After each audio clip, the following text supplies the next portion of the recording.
Welcome to the WAN show, everyone. Those of you who are able to join us, there are apparently some site problems with twitch.tv right now, but if not beta.twitch.tv. Not beta. See, sometimes beta is better than non-beta. Well, because beta could potentially have a solid update that they just haven't finished testing yet, which doesn't have as many bugs. Whereas so it could be better. The site that they've been running all this time is somehow broken. Speaking of beta, guys, don't forget that we are sponsored by Razer Comms, so you can click this bit.ly link right here to download Razer Comms and check it out. It's voice chat software that is optimized for gaming as opposed to optimized for talking to your grandmother like Skype. It should be noted that the IP exploit is gone in Skype now as of the latest beta. So, I mean, if we're going to compare beta software, I guess we have to factor in that someone else's beta software, which is also beta, could be beta-ly fixed in a way that the other one was never broken. But anyway, so comms isn't perfect. It is in beta right now, but guys, do check it out. It has an overlay for in-game that is non-intrusive and doesn't kill you the same way that other ones do. And unlike clients such as Mumble or TeamSpeak, you don't have to have a dedicated server. In fact, you don't have to know a bloody thing about setting up almost anything. Yeah. It's about as automatic as anything I've encountered.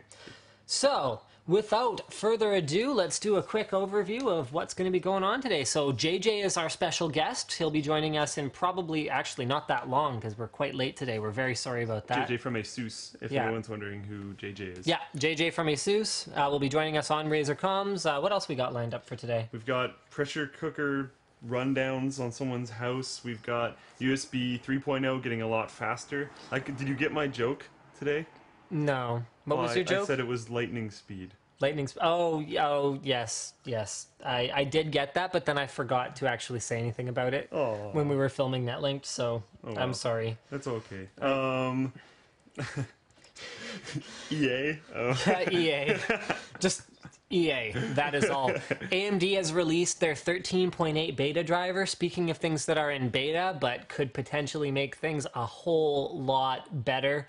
It pretty much addresses, sort of, the problems with frame sort of dips and spikes and the problem with frame time. So frame latency has been sort of addressed. More on that later, but without further ado, this thing.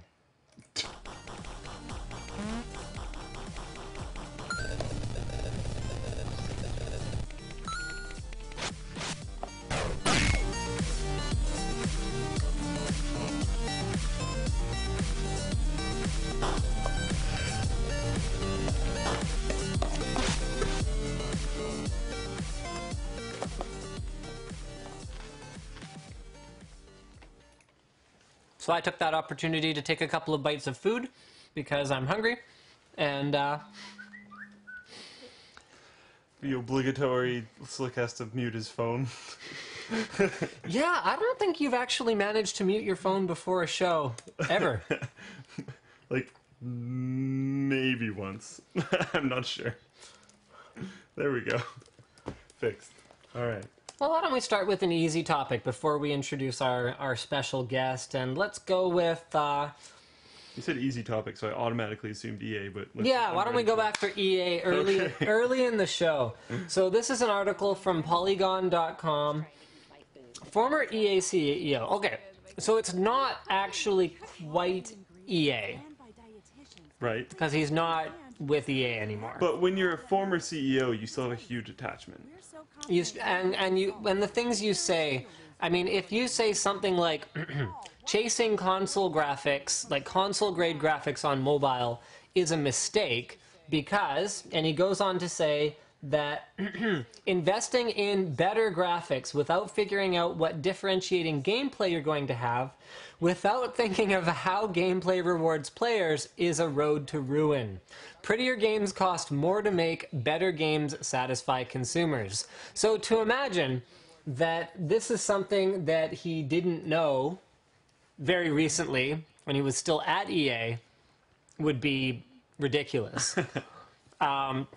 With that said, I agree with him. Yeah. But I think his former company is a perfect example of, like, what changes in a typical, NHL or Madden release.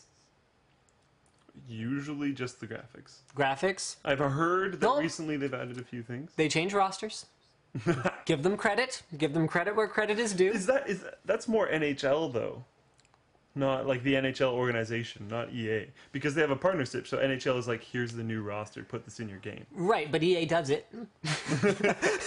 trying to play devil's advocate, give them any credit you can. Yeah, I'm trying to give them all the possible credit that could possibly be given to EA for doing anything whatsoever.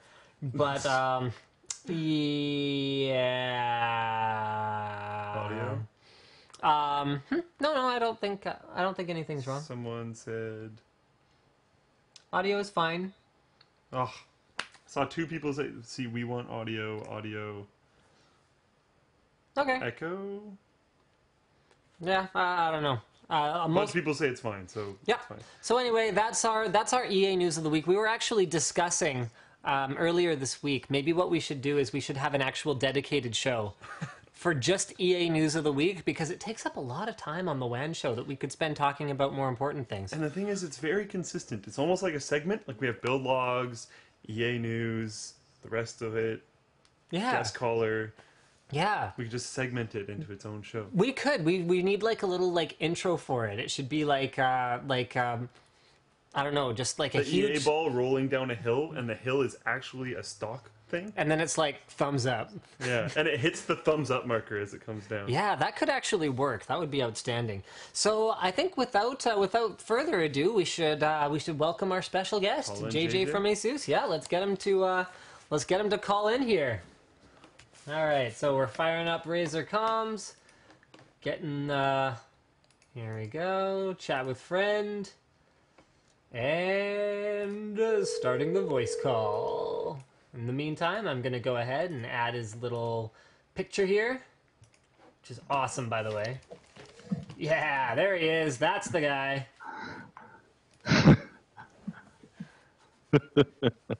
You are live, sir. Welcome to the show. Thank you for having me. That is fantastic. It has been, we have actually never had you as a guest before. So we have had so much demand. Why don't you start by introducing yourself to the members of our audience who don't know who you are in spite of your phenomenal internet celebrity, and then we'll go from there.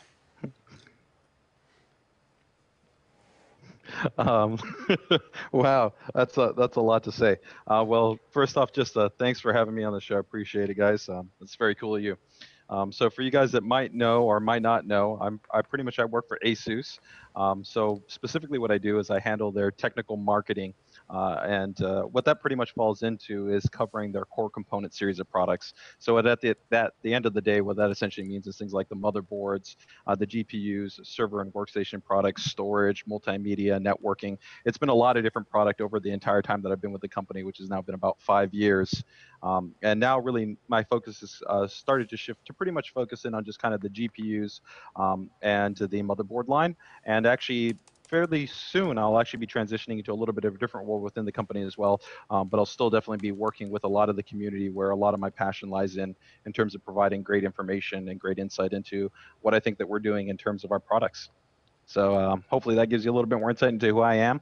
The last point I guess I'll make is one that I think I find interesting about myself, which is I don't come from a marketing background.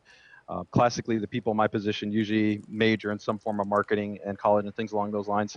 My background's actually in engineering, consultation, system integration. So it's a much more kind of hands-on, real-world usage than it would historically be for somebody in my per se position. Well, that makes a lot of sense because the way that you've typically approached marketing, at least working behind the scenes with us. So to give the viewers some perspective, JJ and I have probably only been in direct communication for the last, I don't know, maybe year and a half, maybe 2 years. Sound about right? That sounds about right. Yeah, and basically the way that he approaches marketing is not a marketing approach. So rather than worry too much about, I think a great example would be something like HTC. where they take their new camera technology and they brand it ultra pixel, and that's more of a marketing thing. Whereas when you actually get on the phone with someone technical and they go and they actually explain, well, the way that the light hits the pixels, the larger size pixels are able to capture more light and they're able to resolve more detail in a lower light situation compared to having more megapixels is more better, and that mistaken mentality that every competitor is sort of still stuck in. So JJ takes a very realistic approach to ASUS products, and maybe you can explain to us why ASUS, because I'm sure you've had other offers. Yeah, actually, I guess for a lot of people, it's interesting, why I've ended up being here. And, now being with actually the company for almost 5 years, I guess that's a really good question to ask. And actually, I came from a background where I guess from a financial perspective, actually, I was even, quote unquote, making more money, and I had even more control over a lot of different variables and things along those lines. But, for me personally, it was a question of being closer to something that I'm extremely passionate about. I think most of the people that are really interested in technology, and especially the PC DIY space, it's something that, it's kind of part of the ethos of who you are and what you're interested in. And having the opportunity to work for a component vendor, especially a component vendor like ASUS, when I had the chance to move back to the Bay Area and I found that there was an opening for that, I said that that's what I want to do. Is to be able to work for a company that I thought was making great product and product that I had worked with from the very beginning, from my very first system build that I had done to when I was doing private consultation and integration, just kind of made me have a bigger level of affinity and passion and interest for it. And I said, if I can get that much closer to it, never thinking that I was ultimately going to have the opportunity to work directly with our R&D team or our management product development team at being able to influence product designs, be able to work with, technical media and users themselves, and collecting all that to be able to bring out, I think, really awesome and innovative product. I didn't think that was what was it going to turn into, but that's what it did turn into, and I'm thankful for it. And I'm very lucky, and most people probably wouldn't say this of their management staff, but I'm actually very thankful to our management staff that said, hey, we're willing to take a risk on somebody that essentially has no marketing experience at all, but has true passion and insight and an understanding of the product, to put that out there to a community of users that in reality have a lot of the time been not treated well, right? A lot of the time companies treat these users with a lack of understanding and appreciation. And they were willing to say, let's put somebody in there that himself is an enthusiast and somebody that's passionate about the hardware. So that's why I continue to stay here, because I feel that from a top to bottom perspective, we're committed to putting out great product. It doesn't mean that every single time we're going to make something that's perfect. And that's the reality, doing things that are new and different and interesting doesn't mean that you get it right every single time. But you have to put the effort at trying something new and different to keep refining to make things better. Well, to be perfectly honest, I mean, I think a great example of that would be the first ROG board was frankly not very good. Whereas here we are, 6 generations or 7 generations, depending on how you want to count it, in, and there's not really much debate that however much it may cost or, whatever other factors there may be, it's hard to get a better motherboard. Well, I thank you for that, and I think that ultimately that comes through the time, the work, and the effort that we put into it. Like you said, we haven't had a huge amount of opportunity to have face-to-face contact, but we were really excited when we got the chance to invite you out to like our Z87 Technical Summit, which in itself is very different than I think a lot of the presentations that motherboard vendors give. And it's interesting because you made a comment on the last WAN.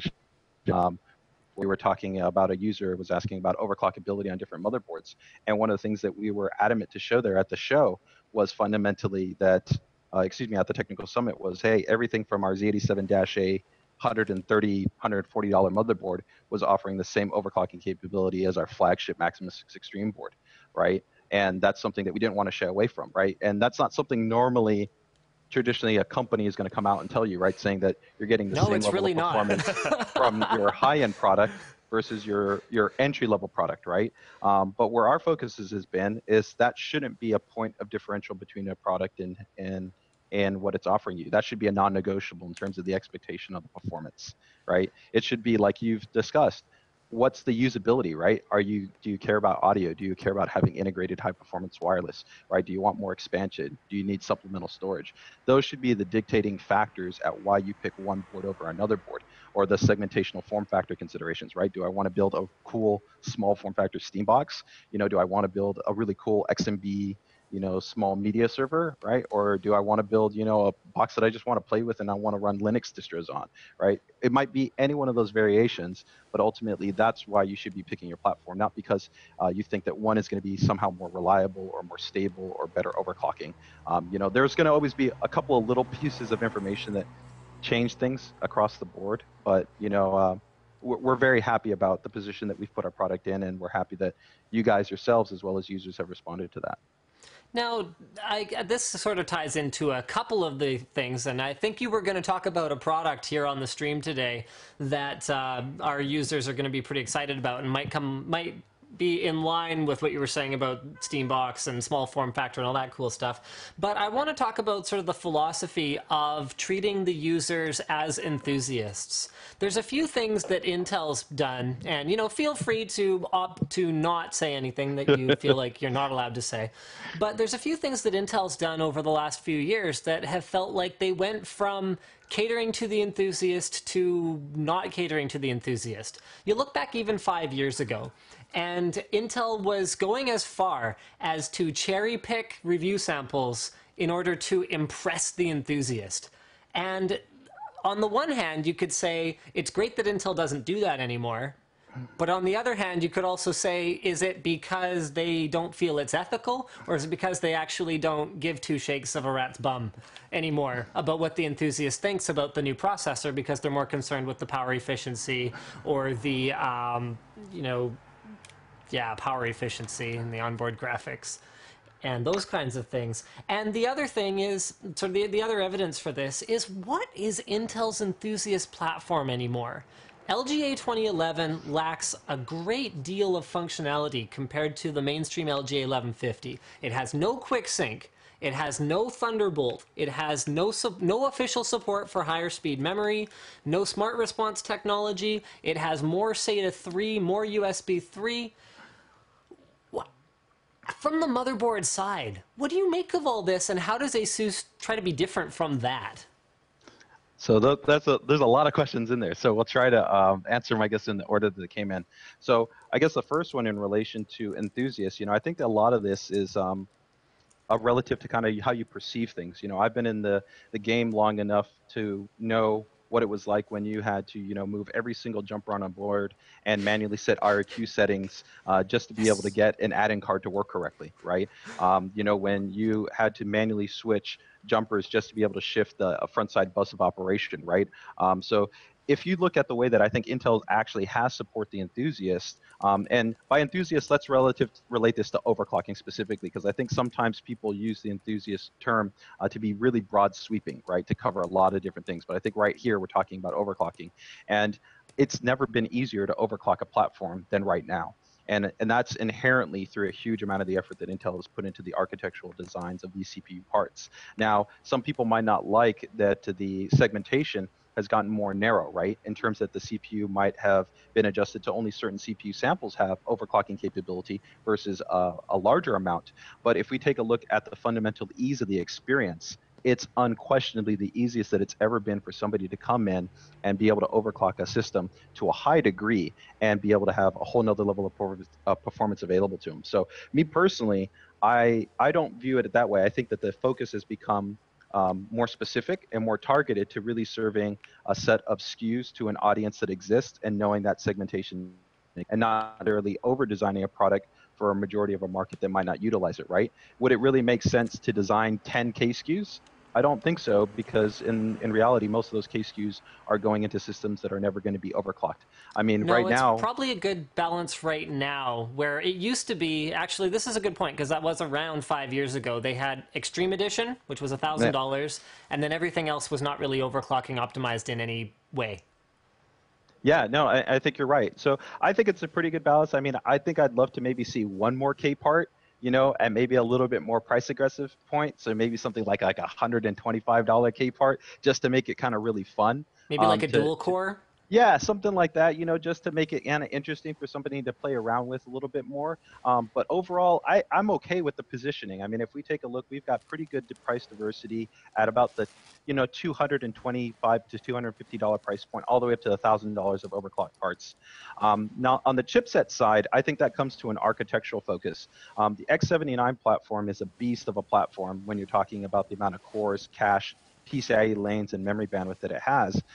But it's also such a complex platform that it's not a platform that you can spin a dime on every year and retransition. So with that, you're going to sometimes have to have certain things that change from year to year more quickly on other cycles that won't always change. But that's where we come in as a motherboard vendor, and we can figure out ways to enrich the chipset and give you more value, right? Whether that's adding in those supplemental SATA controllers, adding in Right. USB 3, adding in improved sound or integrated wireless technologies, whatever it might be. That's our job to make it worth your while to say that when you invest in a platform, you're not just investing just to get that specific specification, but you're investing to get other functions and features, right? Like Z87, right?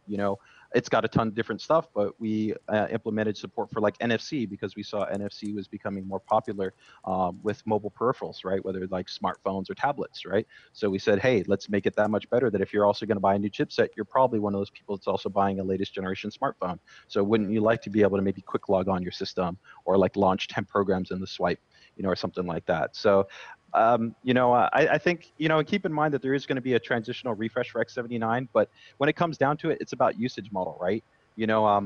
When you talk about storage, yes, the okay, we're going to geek out a little bit here, but on Z87, the PCH might have 6 SATA 6G ports natively, but the aggregated throughput that it offers is only going to be about 1.3 to 1.6 gigabytes. That means that if even you took barely 3 high-performance SATA 6G SSDs and you rated them, you would sequentially max the throughput out on the PCH, even though there's 6 SATA 6G ports. So That is a very good point. In fact, we have an upcoming video where we're taking 4 SSDs and we're going to find out when we hit that internal bottleneck and how hard we hit it as in in terms of pure numbers. Four drives already puts you over that saturation point, so you can't even take advantage of them readily. And the people that really want that level of class of performance, guess what? What are you doing? You're buying a high performance, LSI or High Point or Adaptic or Intel RAID controller because you want that load balancing, you want the better throughput, you want the better performance, you want all that good stuff. And if you're doing that, you're going to need you're going to need an X79 because you're going to need a PCI Express 4X or PCI Express 8X slot. You got it. That actually has 4x worth of bandwidth or 8x worth of bandwidth.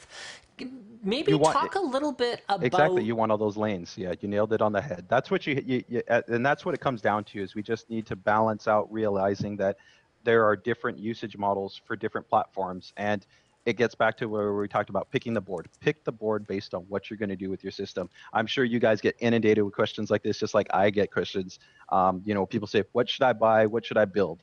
And the first thing you always end up asking, what are you going to do with your system? So here's something I'd like to get your take on, because I think I've made my feelings on PCIe lane splitters pretty clear in the past. I think they're ridiculous, because basically you're adding latency. And in terms of if we're going to talk about something like, okay, you can add as many SATA 6 ports to a board as you want, but if the total maximum throughput at some other point in the chain is limited to about what you could do on 3 of them if you were actually using them all at the same time, how much good does something like a PCIe lane splitter do if it's not actually increasing the bandwidth available to your graphics cards further on up the chain?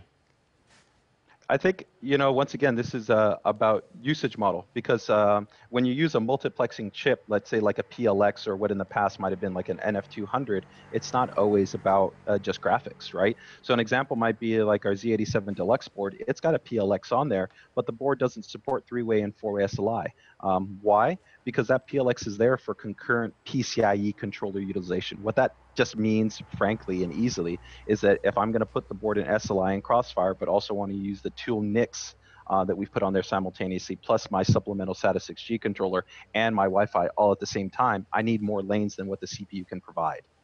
So sometimes it's not just a question about giving me more lanes just for pure graphics. It might be what's, once again, the usage model of my system. And the person that buys the deluxe board is going to need to have more PCIe lanes available to them. than they would be if they bought like the Z87-A, because maybe that person doesn't need 811 AC, they don't need Bluetooth, they're not going to run a discrete sound card. So it kind of varies in that. And also to your question on the latency or other things like that, that's also the obligation to be intelligent as a board vendor on how you implement the PLX. You know, we've talked about this like on a board with like the Maximus, where we've set it up that under any configuration, even if you go 4 lanes, that top PCI Express slot is always mapped directly to the CPU. So you actually never introduce latency to the primary graphics card. So there's always ways for a vendor to figure out what's the best way versus the easiest way to implement something. And that's what, you know, at least we feel that we take more time and effort to do, is to kind of figure out how do we really make the best usage implementation for this, for the community that wants to build on that. Because at the end of the day, you're going to have somebody that wants to, for whatever reason, run 4 GPUs on a Z87 system, even though you could natively run those GPUs also on an X79 box. Because like you said, maybe they want the additional USB 3 ports or whatever it is. And that's interesting to talk about, because a lot of people look at a motherboard and go, oh, there's all those slots, I can fill all of them with anything I want, there will be no problems. I see that all the time on the forum, I see that all the time on every forum. It's kind of depressing, but it's a thing. And I mean, JJ's point is very good, because just because you have your supplemental SATA controller, you have your wireless AC, you have your graphics cards, if you're using some kind of a splitter, then the odds of you actually hammering all of those devices all at the same time, I guess, is probably pretty slim. So just because the bandwidth on this side of the splitter doesn't actually match how much virtual bandwidth there is on this side, you'll probably never realize it, as long as you're not, again, so I think JJ's way of wording that was outstanding. If you're, for whatever reason, putting 4 graphics cards on a Z87 platform, that's exactly it. For whatever reason, it's the correct platform for the correct usage model. And that's what we all need to remember. And I think that some manufacturers approach these PCI Express lane splitters as a marketing bullet point. 100%. Yeah, I definitely agree with that. And I think Nvidia treats it that way a little bit as well, where they require PCI Express 8x functionality, but then they were the ones who started this business with NF200, where they're creating sort of an artificial spec that's not really real, because it's not about the actual throughput that can be delivered to and from the graphics cards. It's about just playing that game of how many PCI Express slots this motherboard has, even if it's really not intended to be used that way. Yeah, I mean, it's, you know, it's really tricky. A lot of these things ultimately come down to getting the right information, and this is where I give you a lot of respect, because, you know, you've been one of the best people that I've worked with in terms of just taking the time to listen to information. You know, ultimately, you're going to bring your experience, your insight, your passion into, you know, the information that you put out to, you know, your viewers and your readers. But it still takes somebody that's big at saying, hey, I don't realize I know everything, and let me get as much information as I can before I put an opinion out there to try to find the right balance of it. Because especially within this industry, there's a lot of stuff that gets put out there that's just flat out wrong. And this permutates in the industry, it permutates in these forums, it permutates in all these little crevices and corners of the internet, and before you know it, you got people talking the things that are totally wrong or incorrect or not factual, and it ends up just being this kind of like regurgitating cycle of insanity. It drives me crazy on information, because there isn't even any consistency to the wrongness. I mean, you'll find a thread where people will be saying, you know, analog or onboard audio is just as good as discrete audio, and then in the same thread you'll have someone saying, oh, but if you want to you know, use a digital output, make sure you get a great sound card. To which I'm sitting there going, oh, no, I mean, you're wrong, and then you're wrong, and you're both wrong together, but separately. And To defend the people, though, at a lot of points in time, if you're not super entwined with everything, it's hard to find the right answer. So you go out and look for it, find the wrong answer, and then perpetuate it, and then it just becomes a giant problem. You're 100% right, and that's why, like I said, I gave props to, you know, to Linus, because, you know, this is props too, Slick. Nice. This is my in my position. This is what I'm supposed to do. Is I'm supposed to help, you know, the reviewers understand more about our product, because if we know more about the product, you know, we should be able to convey that. Now, sadly, the truth is not every company has somebody like myself that's close and really passionate about the hardware to inform correctly. So that So that's kind of one thing that happens. But then second to that, is that, to be honest, it's really the obligation I feel of the reviewers to step up to the plate and realize that you guys have a commitment to your audience to say we have to respect them and ensure the information that we put out there is right and accurate and not just what's easy. And that could help to mitigate some of this bad information flow. It's never going to stop, right? Because there's a lot of marketing, there's a lot of information that gets put out there, but everybody needs to do their part. The users have to research better, the reviewers have to take more time and effort, and vendors need to be better at putting out the right information. All right, so JJ, if you've watched the WAN show before, you might be familiar with this already, but I'm going to go ahead and explain it anyway. So we do segments that we call Twitter Blitz, where the objective is to answer the question as quickly as humanly possible.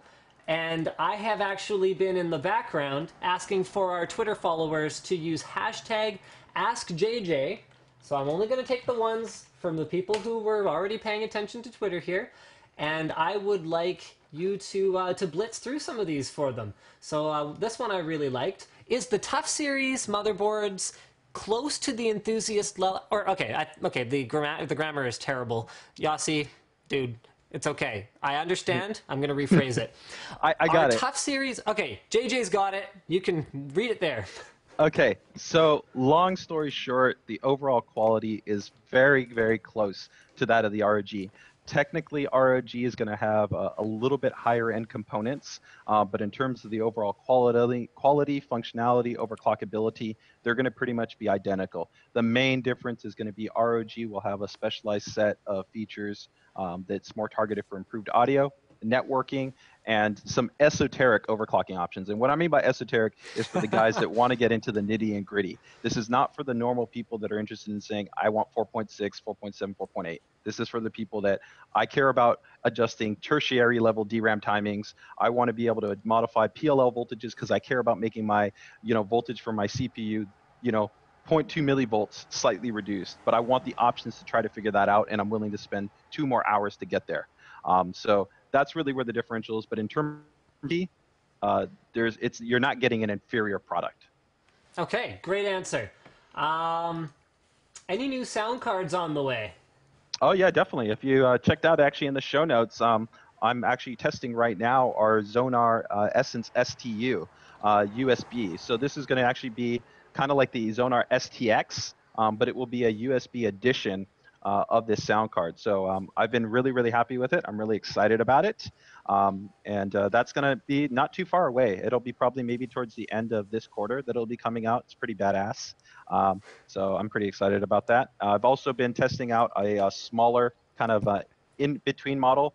You've had the Zonar U3. We're coming out with the Zonar U7, which is kind of in between this and then a Zonar Essence STU. So we'll have kind of those two models. And then stack will be then Zonar U3 for that super compact external sound, which, by the way, for those of you who aren't familiar with the Zonar U3, it's a great option for laptop users. Both Slick and I give it a wholehearted 2 thumbs up. And have used it quite a bit. We've used it not only to improve audio quality where necessary, but also to improve compatibility, because sometimes the onboard audio solutions have problems that go beyond that they sound like butt. And it's like they operate like butt. So using the U3 is great. And then at the very, very high end, there's the Essence 1, which is like a $700 DAC and amp. Well, there's two. Yeah, there's the Muses edition, which is the really high end one, and then there's the standard Essence one. They're both the same. And so then now there's two coming in between. Talk about it, but let's just say there'll be something that passes even the Essence 1 Muses edition. Oh. All right. Well, there you go, guys. You heard it here on the WAN show first. Going from 2 models for external sound cards to 4. Well, okay, so 3 models if you want to count Muses and Essence 1 as 2 separate ones. But up to 6 sometime in the sort of next little bit here. That's exciting. Yeah. All right, let's do our next one. What's up with that ROG Air/Watercooled GTX graphics card? Oh man, everybody's been asking me about that thing. So the Poseidon, I've actually been doing testing on it. I right now have a prototype sample. It's pretty awesome. I can't go into too much details about it because we're trying to keep it a little bit, kind of, behind the scenes. Come on, man. It's a great card.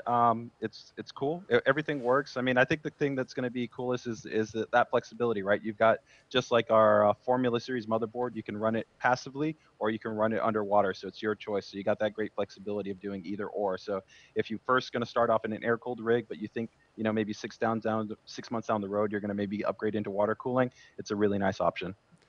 You know, it's not the first time it's been done. I remember Cooler Master, of all people, had a GTX 8800. Or there, see, Yeah. It's so long ago.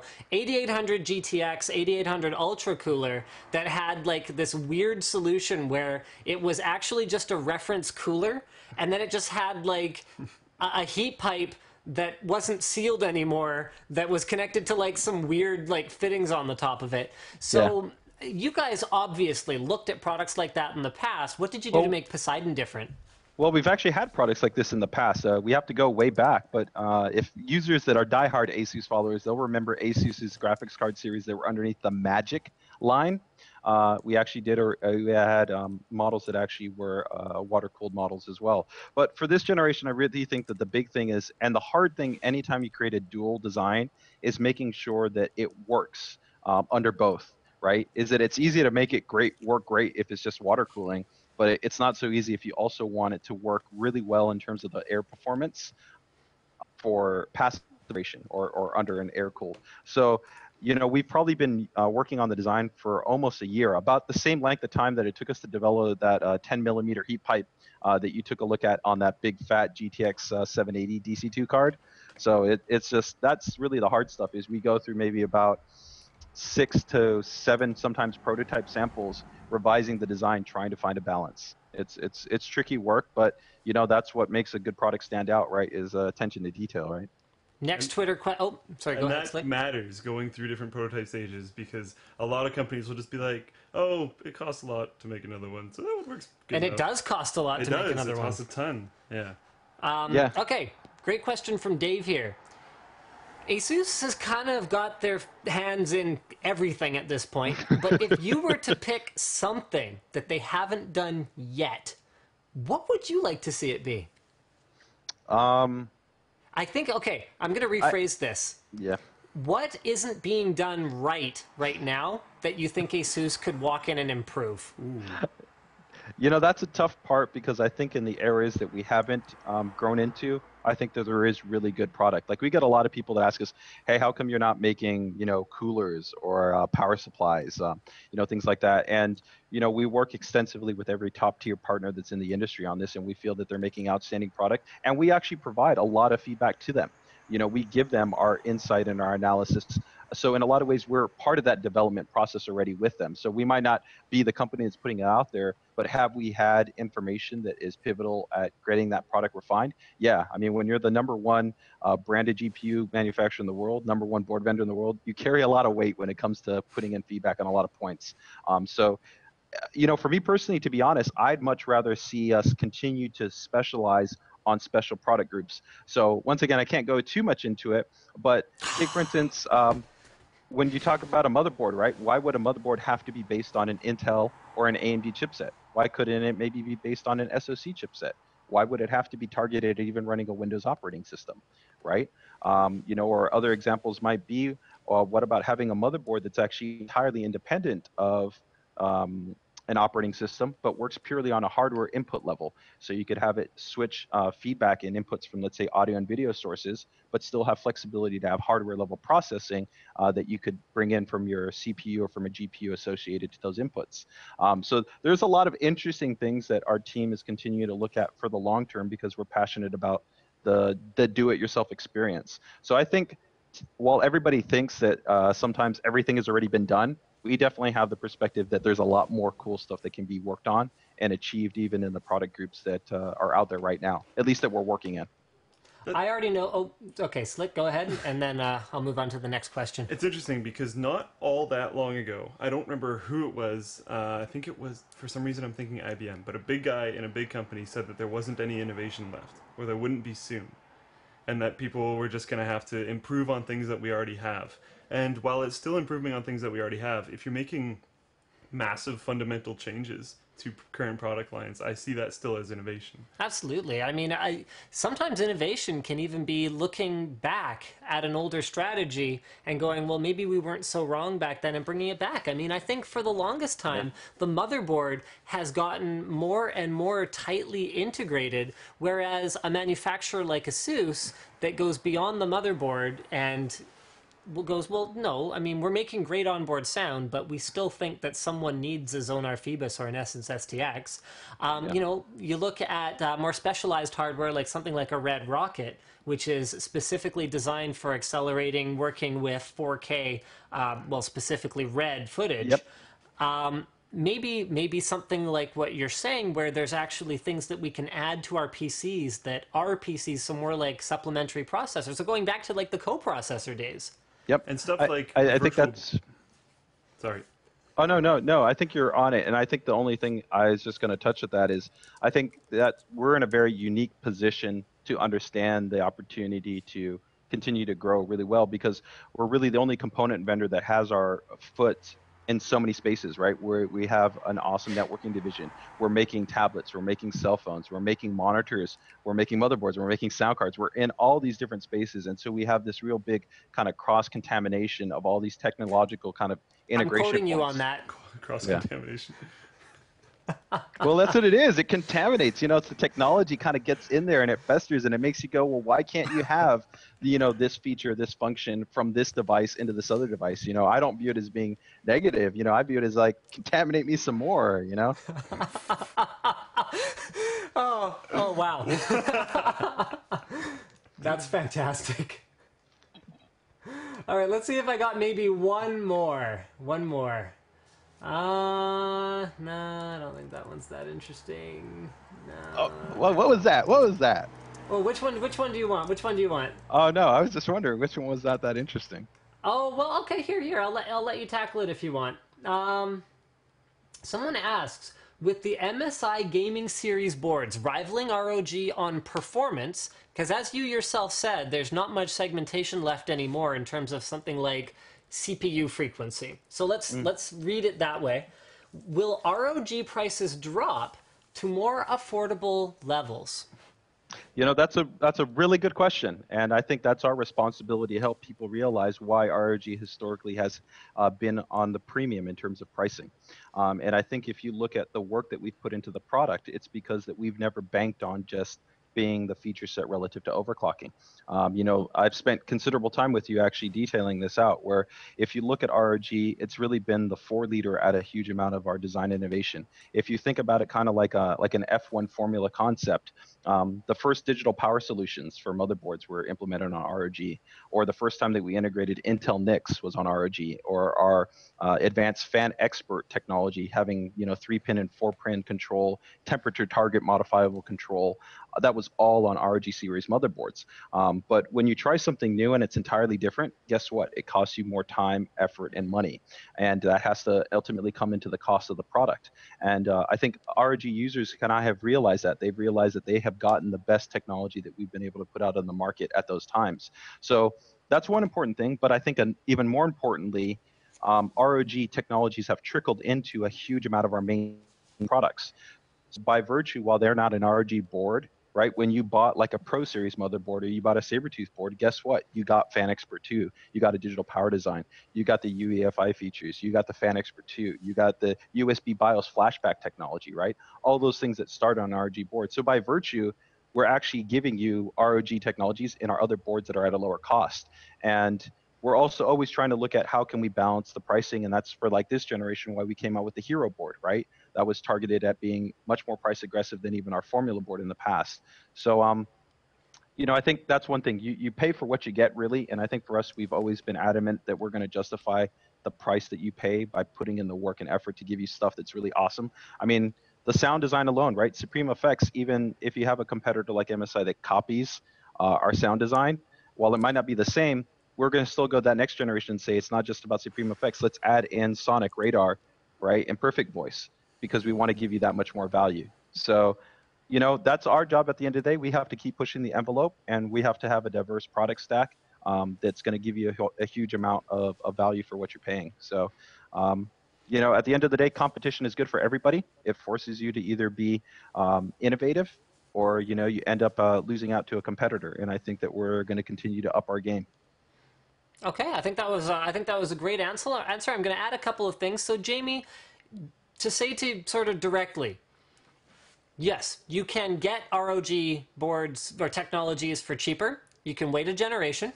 In fact, I think the best way that JJ explained how the VRM design on the latest generation ROG boards is amazing, but don't worry, the other ones are good, was he said, oh, well, they're using the same one as last gen's ROG. And I was like, oh, okay, it's probably fine then. Yeah.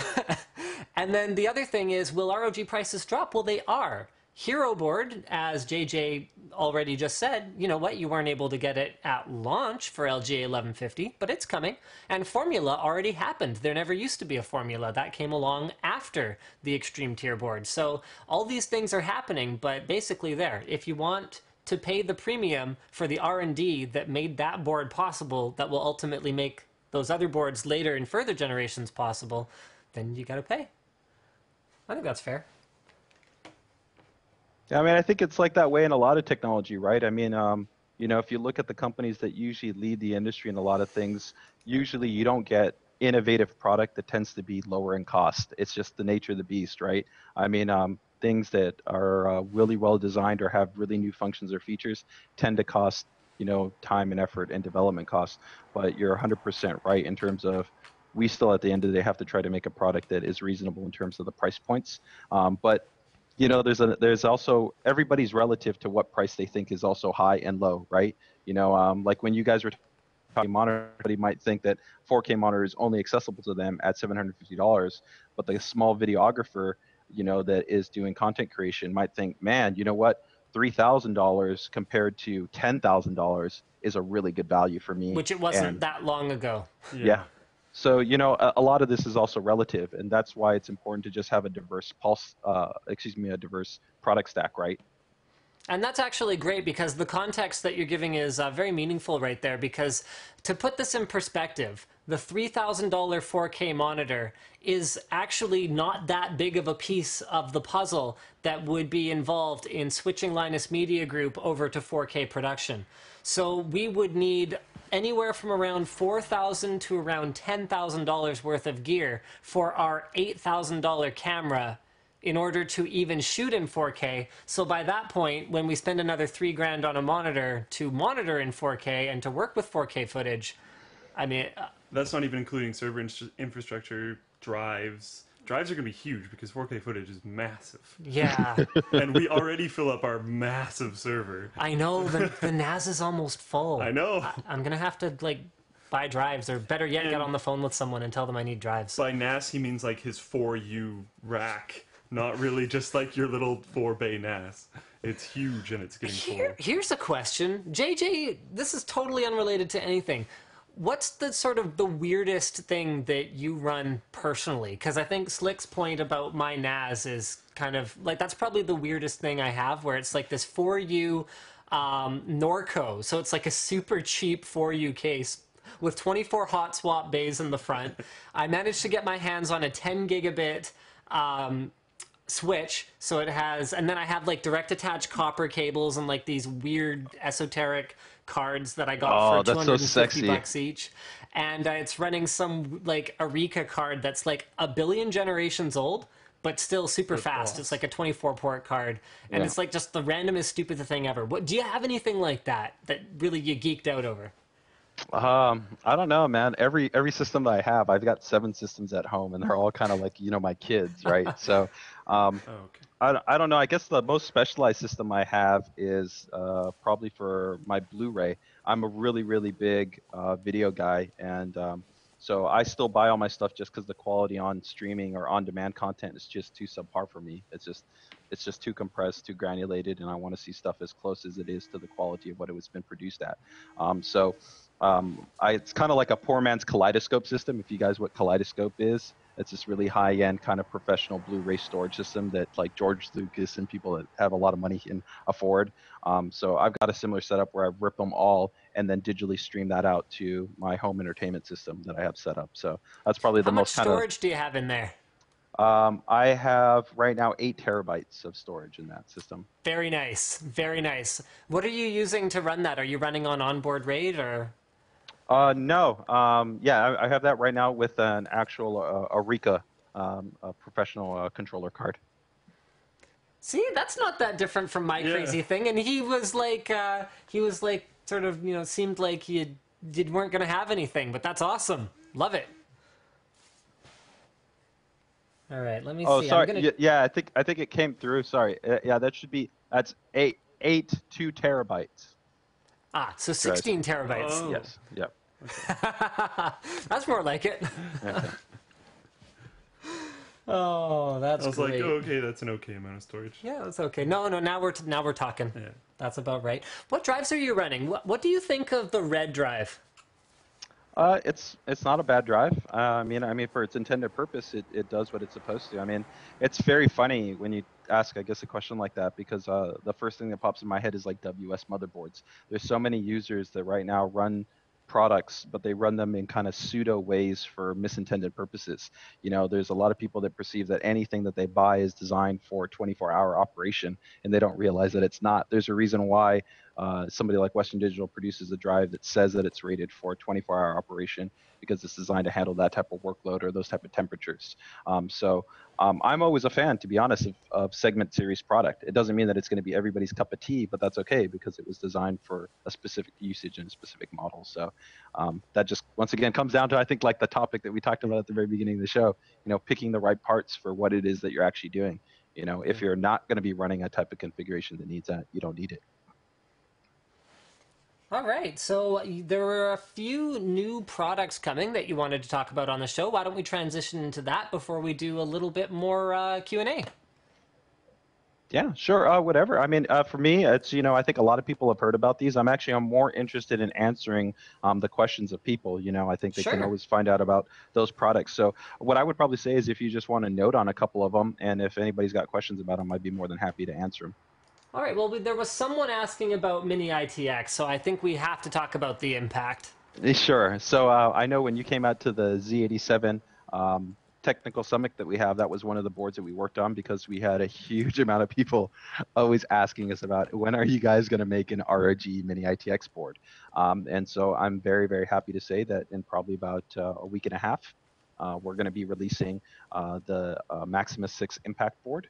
And probably within next week, we'll be releasing the Z87-I Deluxe. So that's the mainstream's version. So one I call the Red Beast, and the other one I called the Golden Beast, because of their corresponding colors. But they're awesome boards. I mean, if you're looking for pretty much just the most kind of balls to the wall Mini ITX board that's got everything on it, those two boards are going to do it. That's exactly what I've been waiting for, actually, is that like little extended PCB thing. Because my brother won a Prodigy at the Vancouver after party thing. Yeah. So he's been wondering what to do, and I've just been like, hold up, just wait. It's coming. Yeah, that's actually what I've been spending time on. If anybody here follows our ASUS like Instagram or like Facebook, they went into my cubicle and they took a picture of the 7 headphones that I have right now at my desk, where I've been testing out the Supreme Effects isolated audio design for the little impact board. So yeah, it's awesome, because I mean, it's really no compromise, right? You get the awesome audio on board. You still get the expansion capabilities for throwing in the GPU. You get the 8-11 AC. You got the Bluetooth. It even supports the new small form factor M.2 flash SSDs. You know, this is why I've never gone Mini ITX, because I need 2 PCI Express slots, period, damn it. I need a video card and I need a sound card. I can live without a RAID card. I can live without a 10 gigabit NIC or whatever other stuff. Cannot live without those 2 things, and this is the solution. Yeah, no, I mean, I think the thing is that we've worked really, really hard on trying to make a board that we felt was unquestionably a board that you felt you weren't going to compromise on, right? Yes, you were going to maybe lose out on a couple of slots, but in relation to the rest of the expansion, the feature set, it's all there. I mean, each board has got 4 fan headers that are all uniquely controllable. I mean, that's crazy that on a little Mini ITX board, you've got 4 fan headers that are fully controllable, 3-pin, 4-pin. You can manually set fan curves. So even if you throw it in something, like you said, like a Prodigy, you know, you could stuff it and be able to control everything on there. So I'm really juiced about those boards. I'm right now doing actually the overclocking test on them, and everything's going through smooth. So I hope users are going to be really excited about them. We've worked really hard on them. All right, I've got an excellent Ask JJ question over here because this is something I've been curious about myself. Yeah. What is the possibility of an ROG motherboard that's dual socketed like the SRX or SR2? How do you see those how do those products fit into the market? That's a really good question. You know, we've been doing dual-socketed boards for a long time, but in our WS series, and we haven't really done it on the ROG line because with ROG, there's an expectation of performance and functionality. You know, to be honest, I don't really like commenting on competitors more so because I feel that a product should speak for itself, not the marketer. Let's comment on But but no, the need for performance dual socket boards for gamers. But no, I want to make a point on why we haven't done something like specifically the SRX and the EVGA. ROG boards, we take a huge amount of effort on the resources in the long term. So if you consider something like, let's say, like the Rampage 4 Extreme, right now it's got 20 UEFI updates that have come out since that board's launch. That's a huge amount of long-term support to make sure that the board is smooth, responsive, works the way it's supposed to. The SRX, don't take my word for it. Look at the community, look at the responses. They will tell you that that board has had a lot of inconsistency issues on how it's worked in terms of things like the option ROM support, putting in just expansion cards and things along those lines. We wouldn't release a board like the SRX unless we felt confident that it could work the way that a normal user wants to make it work. So drop in any card into it, have it work, and have it be functional. The main thing, though, is that since it's not an overclockable platform and so many people associate ROG with overclocking, that's kind of the limiting factor. Since Xeons are locked architectural parts, we'd rather say we're going to put out something like our Z9 PE, which is a beast of a board that we have right now. So if you want something that works stable, solid, it's got tons of memory, 14 SATA ports, and dual CPU support, it's there. It just won't be under the ROG line. So here's a question for you. If you could have your way, would you pressure Intel in any way, or does it bother you as an enthusiast that Intel doesn't enable dual socket operation on the Extreme Edition? There. Because that's something that bothers me personally. I believe an Extreme Edition should be an unfettered chip. You know, that's actually a pretty good question. I think we would like to see that. I wouldn't mind seeing a CPU that would support that. There are a couple of other variables that kind of play into that in terms of the lithography, even though technically the Xeon parts are very, very, very close to the overall architectural design of a standard consumer grade part. There's still a couple other things to weave in there, but sure, I would like to see that. I think it'd be pretty awesome. You know, I mean, you'd have to consider, of course, what would be the sell-through, but, you know, it's crazy. One of our partners actually in Canada, CR Tech, who does high-end system workstations for companies like Ferrari, like Porsche, and things like that, they actually buy like our ROG boards, water cool, overclock them, and use them as actually rendering systems. So they'll like go crazy. They'll be configuring like 5 gigahertz overclock systems, because if you think about it, you know, if they can cut down their render times by 20%, right, and they can We're offer talking hours. Yeah, they can offer a competitive bid versus another company. That's a big value to them. So I could look at the opportunity of saying, wow, could I take something like a dual-core Xeon system, which is already 8 cores, 16 threads, 20 megs of cache, and then add another 30% by overclocking it? That's just an insane beast of a system, right? So sure, would the enthusiast me love to see it? Yeah, but you know, I don't know that it's necessarily going to happen. I don't know that it's going to happen either. To me, it's so disappointing because it feels like Extreme Edition has become just a case badge. You look at something like the difference between 3960X and 3930K, and they go, oh, well, you know, there's 3 megs of cache, and yeah. To add a bit, my dad is planning on doing that insane build that I've talked to you about a bit, but not the stream. It's going to be nuts. I'm not going to go way too far into it, though. But as a person who's really into computers but hasn't had a lot of time to look into them recently, my dad, he was looking at the motherboards that we were looking through and going, okay, so this is all workstation stuff because I'm planning a 2011 platform for him. And he goes, why don't I just want 2 CPUs. Like, can I just get 2 CPUs? And I was like, Because I think the true enthusiasts out there might not be willing to spend $1,000 on an Extreme Edition versus a 3930K or a 4930K or whatever generation it happens to be. But I think that those hardcore enthusiasts would spend $2,000 if it meant they could put 2 of them in. Yep. because he's going to be running stuff like Boink and really, really heavy applications that are running all the time. If he can run 2 CPUs, water cool them so they don't get too hot, and just power through everything, that's exactly what he wants. So that makes me sad. And still make it very gamer friendly and all that other kind of stuff. You know, there's one point that I guess I would just make to that is that there's always somebody that has a need, even if it exists. And the only reason why I say that is because it's just like the GPU wars, right? Where you get somebody that says, nobody needs a Titan, nobody needs a 780. My 570 runs every game at 1080p at maximum settings. You sound like the ultimate keyboard warrior right now. I love it. And that's fine. Everybody has their usage model that works entirely okay for them, and that's okay. If you don't think you need to upgrade, you don't need to upgrade. But it's all relative to your system, right? I mean, what if you're that user that does have 3 monitors and you play in 3D vision, well, guess what? You need multiple GPUs and you need high-end multiple GPUs. So it really just comes down to what do you do on your system is going to define the part that you need, and that's what it comes down to. So RAIDR Express PCIe SSD, this is something that you wanted to talk about. There it is. Why is it only PCIe v2 is a question that I think you can probably handle pretty easily for that one. But then I just want you to talk about it in general. What makes this product special? Yeah, actually, RAIDR Express has been a pretty cool product. We've worked a really long time on it. You got to see it, of course, at CES. I guess to answer the question quickly, it's a PCI Express interconnect by 2, predominantly because of the cost. If we were to go to a higher end interconnect, it's just going to increase the cost considerably. It's more expensive. So we didn't want to release a product that would have been that much more expensive and have people just be like, "There's no way that I'm going to buy that." So that's that one.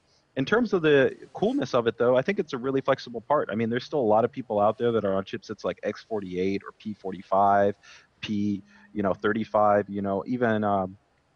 even the guys that are holding over like on 920s and X58 where you don't have native SATA 6G support, right? So something like a RAIDR Express is a perfect way of being able to drop something in, get really high speed performance that's simple, that's plug and play. But there's a lot of really cool supplemental software, like it comes included with RAM disk software, so you can go ahead and set up that. And that can also help to offset the writes to the SSD so it can extend the lifespan of it.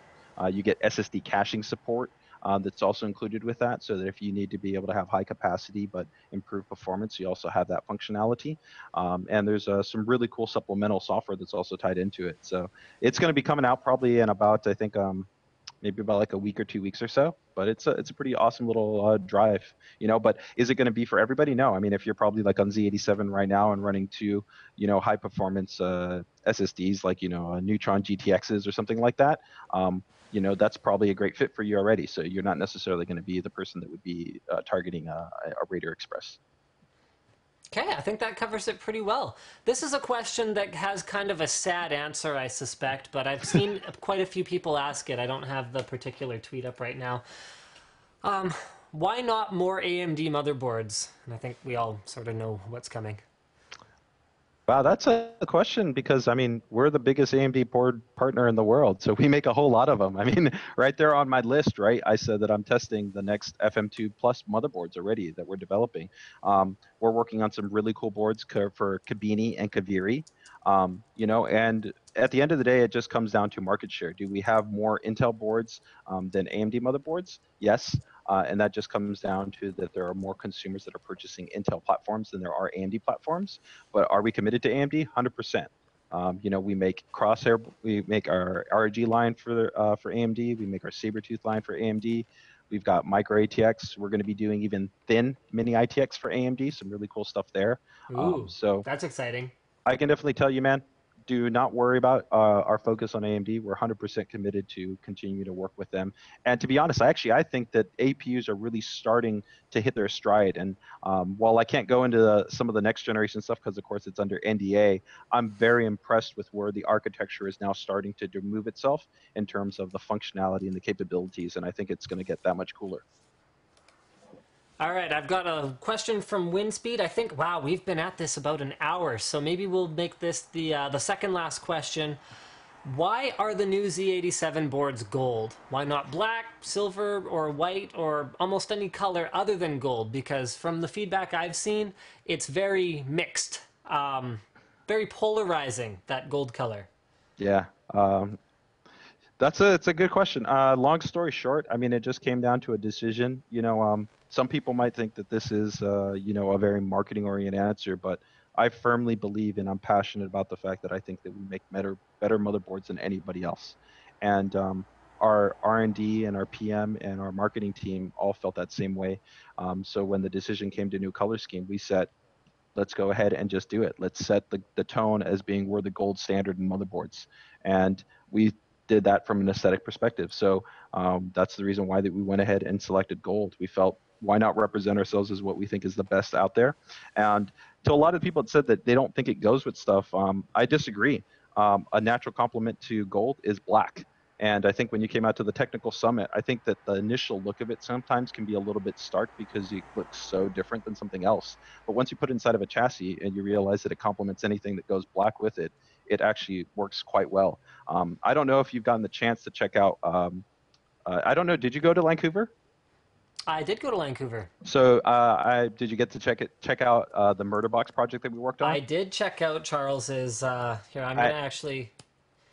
And MK2. Let me see I think if I that can for bring it me up. unquestionably sets the tone to say if you don't think that black and gold can look good, or you don't think a gold motherboard can look good, then I don't know what to tell you, because I think that that is one of the most quintessentially amazing looking systems that I've ever seen. And myself, I've tried out tons of different chassis, Corsair Carbide, BitPhoenix Ghost, some NZXT chassis.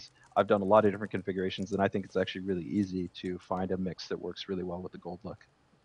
Okay, I'm going to pull up a video. Oh, here, send me that link, Slick.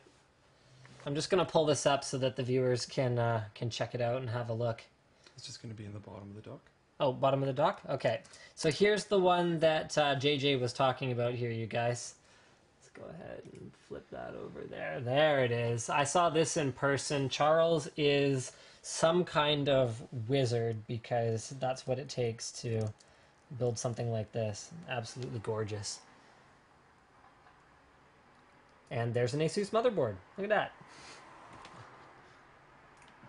I saw that in person, and it was actually kind of awesome because I haven't seen a ton of properly themed out builds coming with the gold motherboard, but seeing that at Vancouver was very cool, and I liked how he tied in the sleeving with it as well. It was really nice. Okay, so let's go ahead and you know what? Why don't we find? Let's not do a Q&A thing here. Let's just find a regular topic and let's have JJ kind of join us for it. Ah, yes. AMD releases 13.8 beta driver. So I'm going to intro the topic really quick here. So Joy39 from the forum posts the link to the PC Per article, which is excellent, by the way, you guys. You should definitely read it. Ryan Shrout does a fantastic job of explaining frame rating and frame latency and all of these things. It's definitely worth the read. In fact, Ryan will be joining us as a guest sometime in the next few weeks here, along with Marcus Brownlee. We're going to have Tiny Tom Logan joining us, and I'm sure I'm forgetting someone really important right now. Oh boy. Crap, who is it? Okay, well, there's someone else who's going to be joining us soon as well. So there you go. AMD has released the driver update that promised to address, particularly in dual GPU configurations, issues where certain frames would take a very long time to display, which caused visible... I'm sorry. Somebody said I was eating a chicken gyro and something else. I'm sorry. Please continue. Anyway, are you eating a chicken gyro right now? No. I think the better wouldn't mind a question is, chicken gyro. why aren't you eating a chicken gyro right now? Yeah, you don't even have to be on a video feed like us. You could be eating whatever you want. Yeah. Well, dude, I want to give my unfettered attention to you and your viewers, man, because you guys rock. So. All right. So anyway, AMD is looking to address the stuttering or hitching that you'd sometimes observe, particularly in Crossfire configurations, as well as, I don't know if you guys have ever noticed this, but when you pan the camera really quickly in game, sometimes you'll see, and it's not always caused by a lack of VSync, but tearing that just looks absolutely disgusting, where the top of the image doesn't quite match up with the bottom of the image, and then which doesn't match up kind of over here, and it looks really ugly. So the new driver's here. JJ, I'm sure you've I'm sure you've been reading up on this and following it pretty Oh yeah. closely. What's your take? We've been working extensively with AMD on this for almost the last 6 months as a partner with them. So I'm very happy to finally see this driver actually come out. I've been working on the alpha versions of it for way too long. So I can definitely tell you, if you are a Crossfire user, go to AMD.com, download it yesterday, and get it installed on your system, because you're not going to regret it. So that's what it comes down to. If you're a gamer, you're on AMD, you're in Crossfire, get these drivers. Enough said.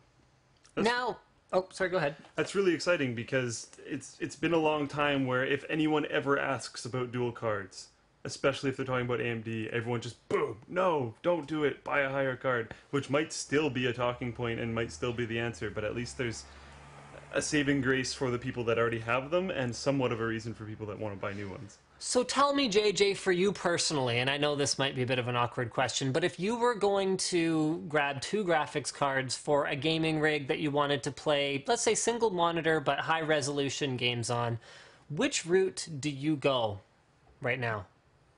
Oh, sorry, hold on. I have to respond to eJudge97. JJ cannot possibly be involved in as much as he claims to be.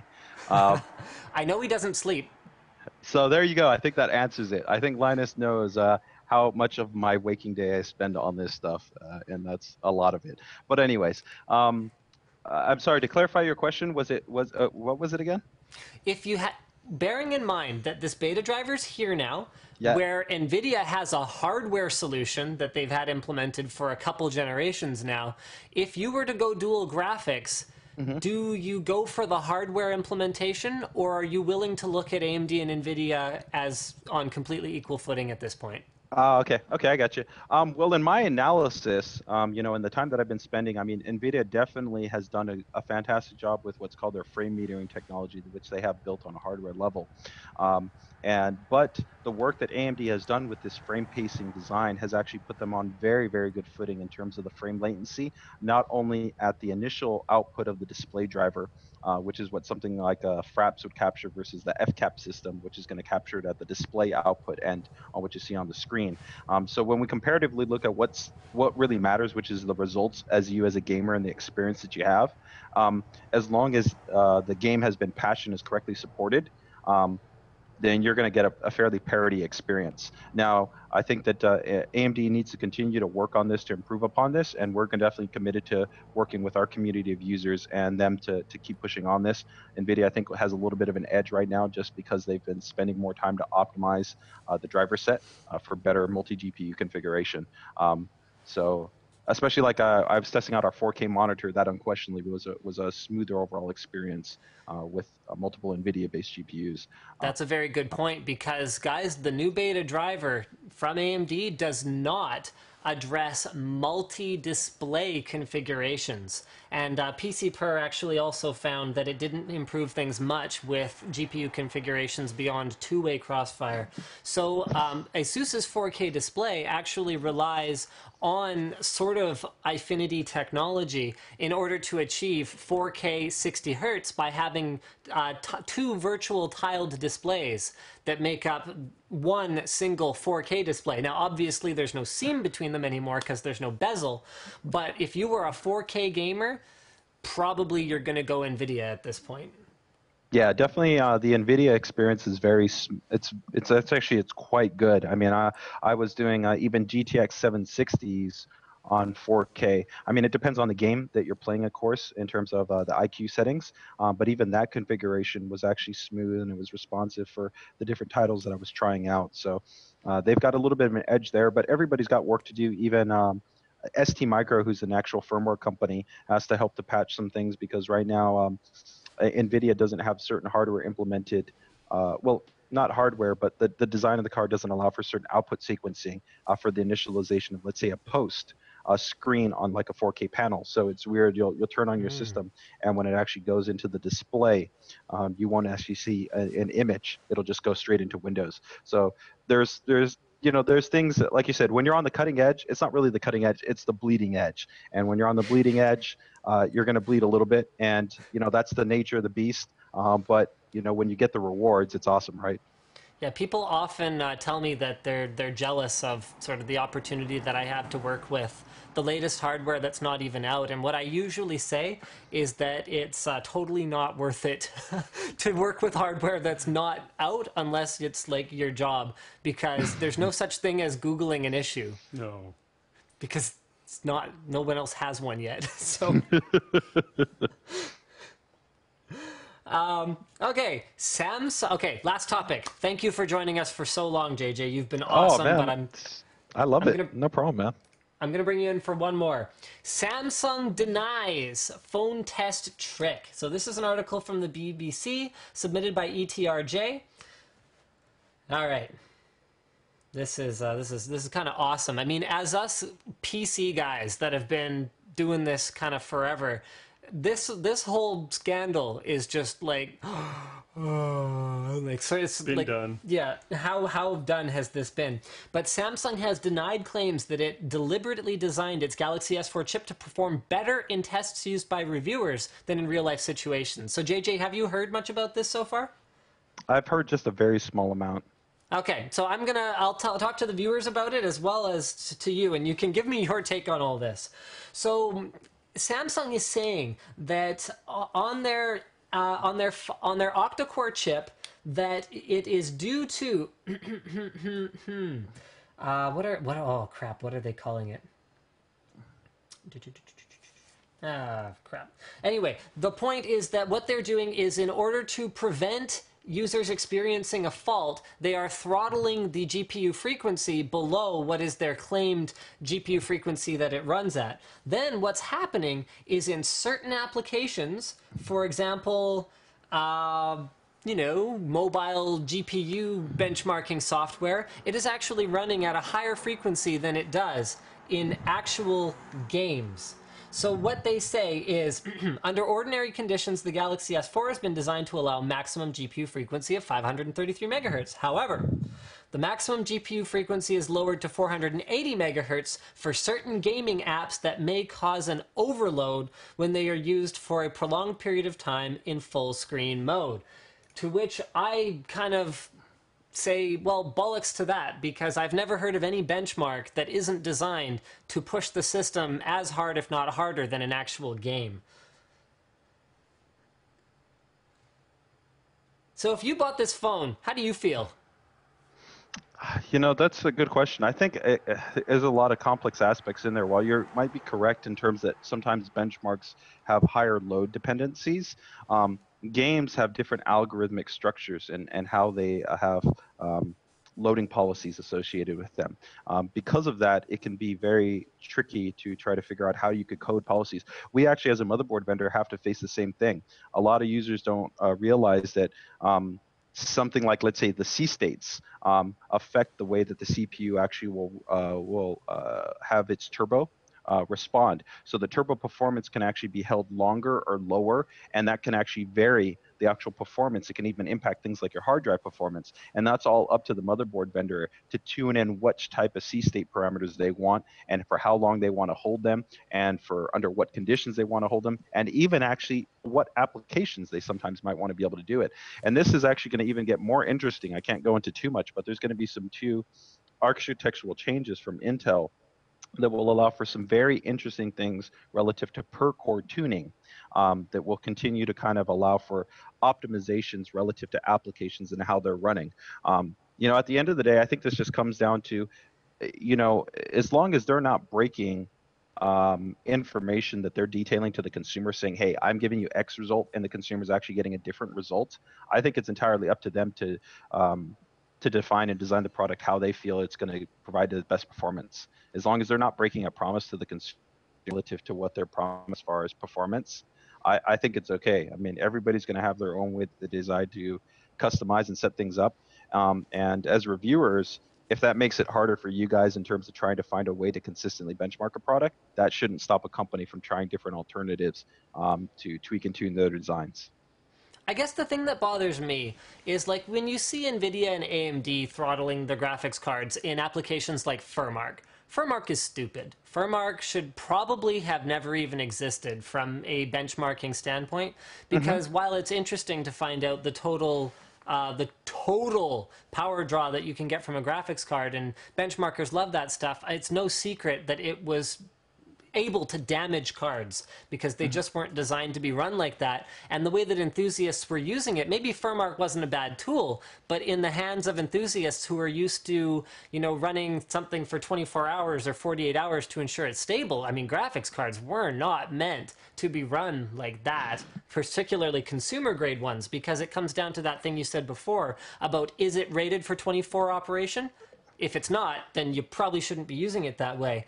But it looks like what Samsung's saying is that it runs at 533 megahertz as advertised in S browser, gallery, camera, video player, and certain benchmarking apps, which also demand substantial performance.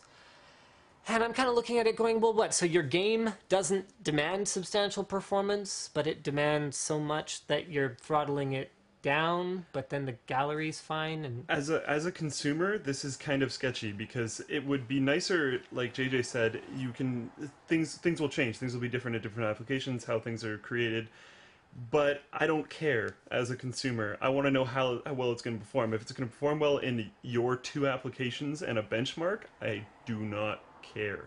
I'm not going to lag out in S Gallery or whatever they want to call their next thing. That's a really good point that you bring up. Benchmarks actually matter a lot. That's why we do real-world benchmarks in all of our testing and show tons of different real-world benchmarks running games. So maybe consumers have to pay attention to different numbers. Yeah, instead of just looking at synthetics. That's a really good point, but I think it's sometimes hard for you guys as reviewers, right? Because sometimes there might not always be applications that you can consistently and reliably execute to give you quantifiable numbers. But at the same time, too, a lot of these applications, who the heck can really understand them unless you're a dyed-in-the-wool enthusiast that knows all this information? If I tell a user, hey, this graphics card got 3,673 and Vantage, what the heck does that mean to me? I don't know what the heck that means. As a reviewer, somebody that runs it, I know exactly what performance metric that means. But to a gamer, I want to know how many frames a second, right? Can I play, whatever game it is that I want to play, dude? I just bought Company Heroes, man. Is it going to be smooth or is it not going to be smooth, right? That's what you want to know. So that's, I think, just the jobs of ultimately these companies to figure out a way to get more effective real-world information to the user on what is relevant to them, and not always have this reliance. I mean, you could argue you're 100% right that you don't want anybody tuning these things to have these cheating edges, I guess, in benchmarks just to win a benchmark, right? But this is all like a self-feeding mechanism, right? If we keep putting the focus and the onus on benchmarks, then you are going to kind of expect these things. If you put the focus on being what people are interested in, that's where the focus will be on ultimately. And it feels like, just like you were saying, a big part of the problem is that the tools don't exist to properly get real-world results on these platforms. And it really does feel like Android and iOS, so the mobile devices, are basically where PC was, like back in 2003 or 2001, when 3D Mark ruled the roost and people really put a lot of stock in what that number spat out about their system. And then it was revealed that AMD was cheating, or at ATI at the time, ATI was cheating, or Nvidia was cheating, or whoever was optimizing. And gradually it moved away to the point where now on the desktop, we're looking at advanced external capture setups that are actually trying to demonstrate exactly how many frames your eye is actually seeing. And it just feels like the mobile guys, whether it's the developers or whether it's the reviewers, have a bit of growing up to do and a bit of learning to do from PC. Yeah, well, I mean, that's what I tell anybody. A lot of people that always say they want to break into this industry, even like when we get people that apply for the company, it was funny. I saw there was a person who was like, how can I get a job at ASUS? It's funny because you got a lot of people that are always attracted about the hotness for what we call our SBG products, which is like tablets and like notebooks and things like that, right? But the truth is that if you have a really deep, good understanding on core components, you have a much better understanding of actually a lot of the integrated technologies like tablets and this thing. So you're right that definitely there's a lot that people could learn by being a little bit more hands-on with their technology and informing themselves. So that's just the nature of the beast. We're in a technical industry, and these are the things that everybody has to watch out as consumers and as reviewers. And everybody's got to be on their toes and hopefully put their right foot forward and be honest and transparent. So It's not always as easy as everybody would like it to be, but I guess that's what separates the guys from the good, from the guys that are not that good. All right, well, I think we can, based on how many people are tuned in to the show today, I think it's pretty safe to say that we have one of the guys who is good, who was featured today. Thank you so much for joining us. It's been absolutely awesome. We've ran totally overtime, but only because we've had way too much fun here. And I will leave it up to the audience, but I think there's a pretty good chance that we're going to be extending an invitation to you at some point to join us again in the future. This has been absolutely awesome. Thanks, JJ. Not a problem. Thank you guys so much, not only to yourself for inviting me on the show. I really appreciate it. Sorry if I ran a little bit long. I tend to kind of do that sometimes. So, we kind of factored that in, man. And thank you just for all you guys that were just patient and listening to everything. I respect everybody's opinion, and I appreciate you guys that take the time to give it to us. So thank you. All right, guys, don't forget, you can follow ASUS at ASUS USA, which happens to read exactly the same forward as it does backwards, as one clever Twitter follower pointed out to me.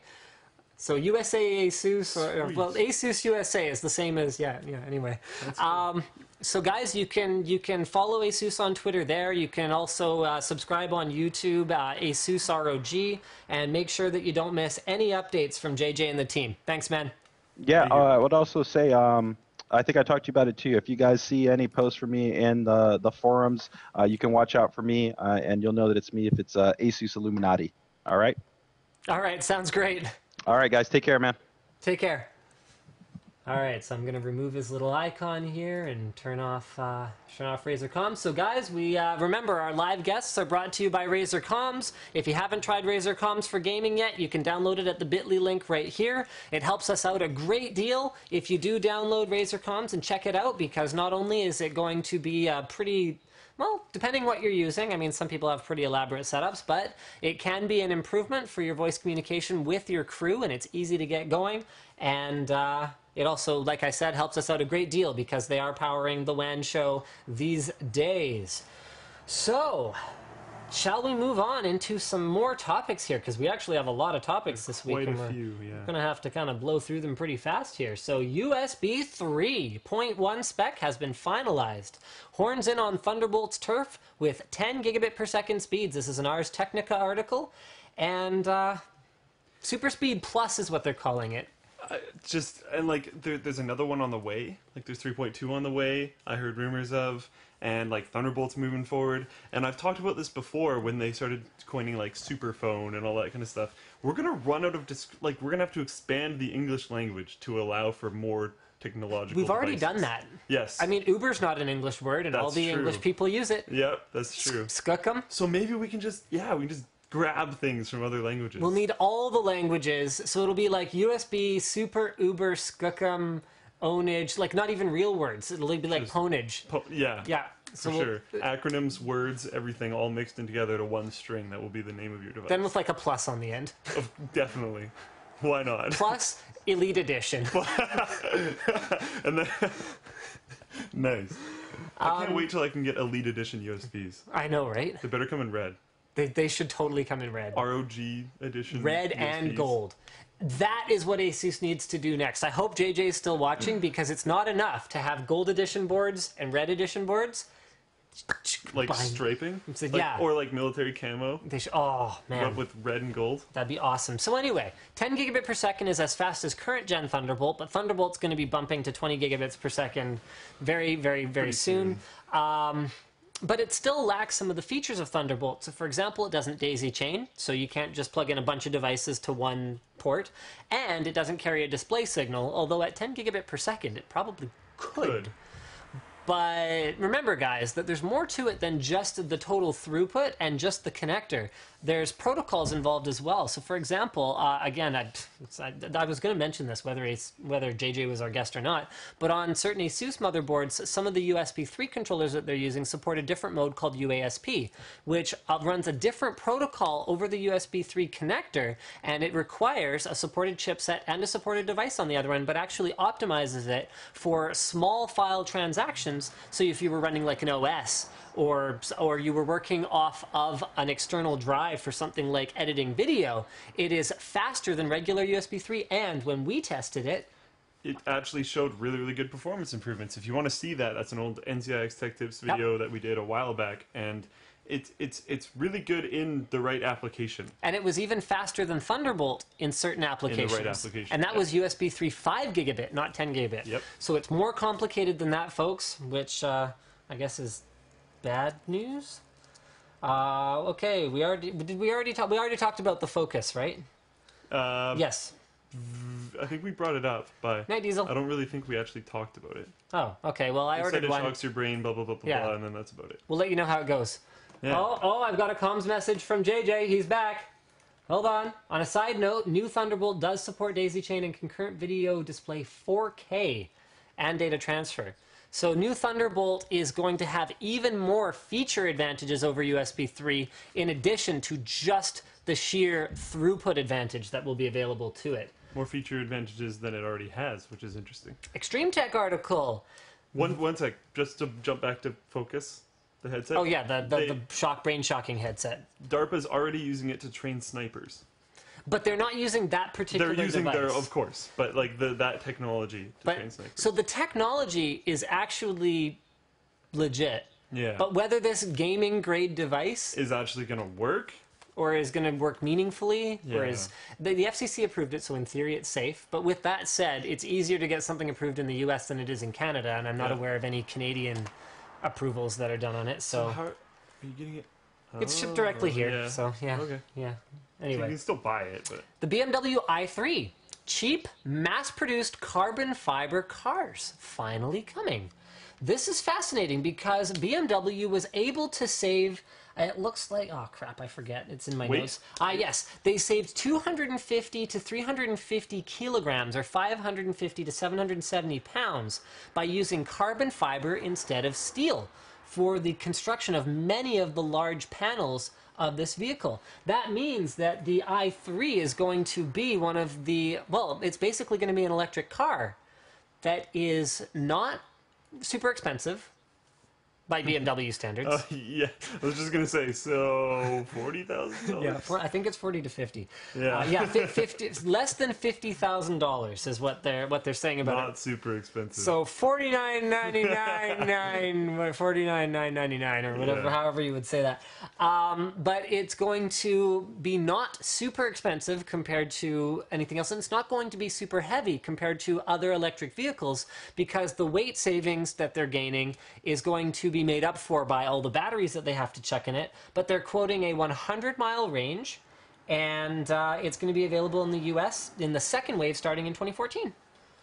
BMW, actually, you guys should check out the article because there's some interesting background on carbon fiber, but pretty much they're taking a page out of the old automakers' books where instead of just having steel pieces manufactured for them and then bringing them in to assemble cars, BMW has actually invested heavily in the production process of carbon fiber. So they're going to be involved as vertically as possible in every component of the car, which I think is really cool. And it's not like this hasn't been done before fundamentally, but it hasn't been done before on a car that makes any amount of sense. So like a practical person that actually is buying a car to drive it actively. Right. Like to work. So it's kind of interesting still, instead of it coming on some like insane sports car that two people will buy. Yeah. With that said, like the Tesla's doing all right. Yeah. Yeah, but again, that's a more premium and less Yeah. practical. It's not an SUV where it's actually got like cargo space and all And that it's kind like of stuff. $120,000 for the base model. Yeah, so we're talking about a very different experience here. Not that I don't love Tesla. Like Tesla's freaking awesome, but to be able to acquire one is a little bit difficult. You know what? I totally forgot JJ's a car guy. He's messaging me now because I think he would have wanted to talk about that topic. But he brought I up... think JJ would talk about all the topics. That's true. We should have just done a 6-hour stream and have JJ. You know what? I don't think the audience would have even minded because we've got fewer viewers now that he's gone. So, at any rate, he makes a point that the Jetta VW on diesel does 80 miles per gallon currently, and if lighter, could be even better, and is already very reasonable on cost. Plus, there are no issues overall with the infrastructure. I wish diesel was more popular in North America. My first car was actually a '91 Volkswagen Jetta diesel. And when when that car died, it had about 450,000 kilometers on it, or something stupid like that. Like, it lasted a really long time with no major work. When that car died, I was looking at everything from, at the time, phenomenally expensive hybrids to your standard, like, Super Civic. And I was just floored by how crappy they were on gas and how much more I was going to be paying for fuel. Jetta diesels are a fairly legendary car, though. Oh, they're awesome. Yeah, they're pretty ridiculous. So awesome. In a good way. All right, so this sounds more like a drug cartel than what it actually is. The NFC ring to control your to control your smartphone. Actually, up till that point, it sounds pretty good. Yeah, yeah. Hits Kickstarter goal in only 3 days. Now, I'm not much of an NFC dork, but what do you see this doing? Why is this practical? I worry because I tend to lose things. Okay. But if you don't tend to, and like rings especially, because they'll annoy me and I take them off and put them somewhere and then never find them again. So something like this wouldn't work for me specifically, but I'm still really interested in it because someone who can wear a ring and not take it off could use it for really interesting applications. You have an open side and a closed side. Yeah. So the open side is your open lock, which can be pretty easily accessible. They can't see your hand, but sure. Just kind of, well, that's pretty blatant, and I'm hitting the laptop so they can't see my hand. But anyways, you can hit things with it quite easily and get through them, but then the closed side is on the inside of your palms. You'd have to very intentionally try to open it. So if you have your house or a shed or your phone or whatever locked with the closed side, you're not going to mistakenly unlock it. And then the open side you can have for really, really simple things that you still might want to have a lock on. It's cool, and I think I'm not surprised that it hit its goal in 3 days, and I'm happy it hit its goal in 3 days because we're going to see stuff like this more and more and more. What I saw that was really interesting was I saw a video on YouTube that someone NFC tagged his own hand. He injected an NFC tag into his own hand. The whole thing's on video. It's nuts. And he was using it like his hand to unlock things and turn things on. That was insane. He could use his hand to turn me on. Because that is where I see a lot of stuff going. Maybe I don't want to inject something into my hand, but you'll be able to just naturally do things instead of wearing stuff. You know what would be so cool? Holy crap. Okay, think about this. Like, NFC-enabled pillow. So you lay down on it, and you have an NFC tag in your head, and your lights go off. Whoa. That would be awesome. The door just rang. The doorbell ring? Yeah. Oh, okay. Well, I guess I'll handle the next topic in the meantime. I already okay, there's like a chant of bring JJ back in the Twitch chat, and I already let JJ know that the audience is already asking when he's going to join us again. So don't worry, guys. It's pretty much a done deal. We will bring JJ to join us again. Who knows? Maybe next time I'll be able to convince him to come up here and join us in person instead of calling in, which would be phenomenally cool. This is a really neat project, but whatever. Slick's not here, and this is kind of his topic, but I'm just going to do it anyway. So this guy modified, this is on Android Headlines, this article, modified a Galaxy Note 2 to carry 288 gigs of storage and an 8,500 milliamp hour battery.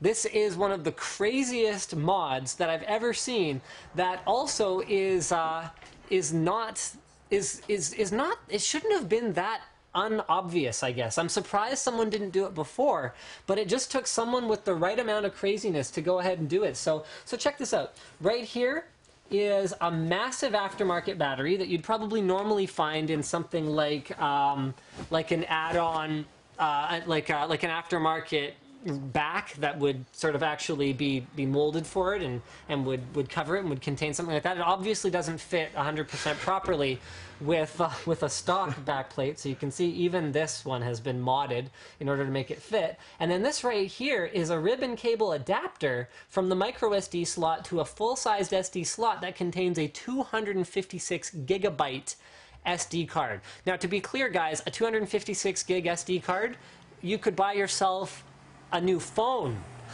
for what you're going to spend on that SD card.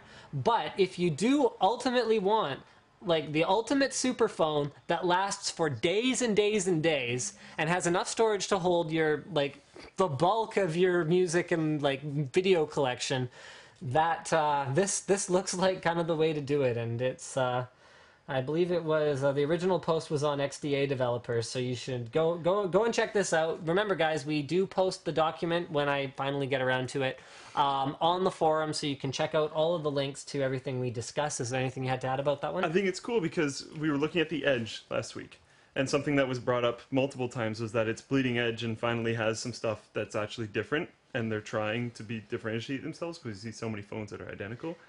The Edge paired with this shows people want extreme phones now.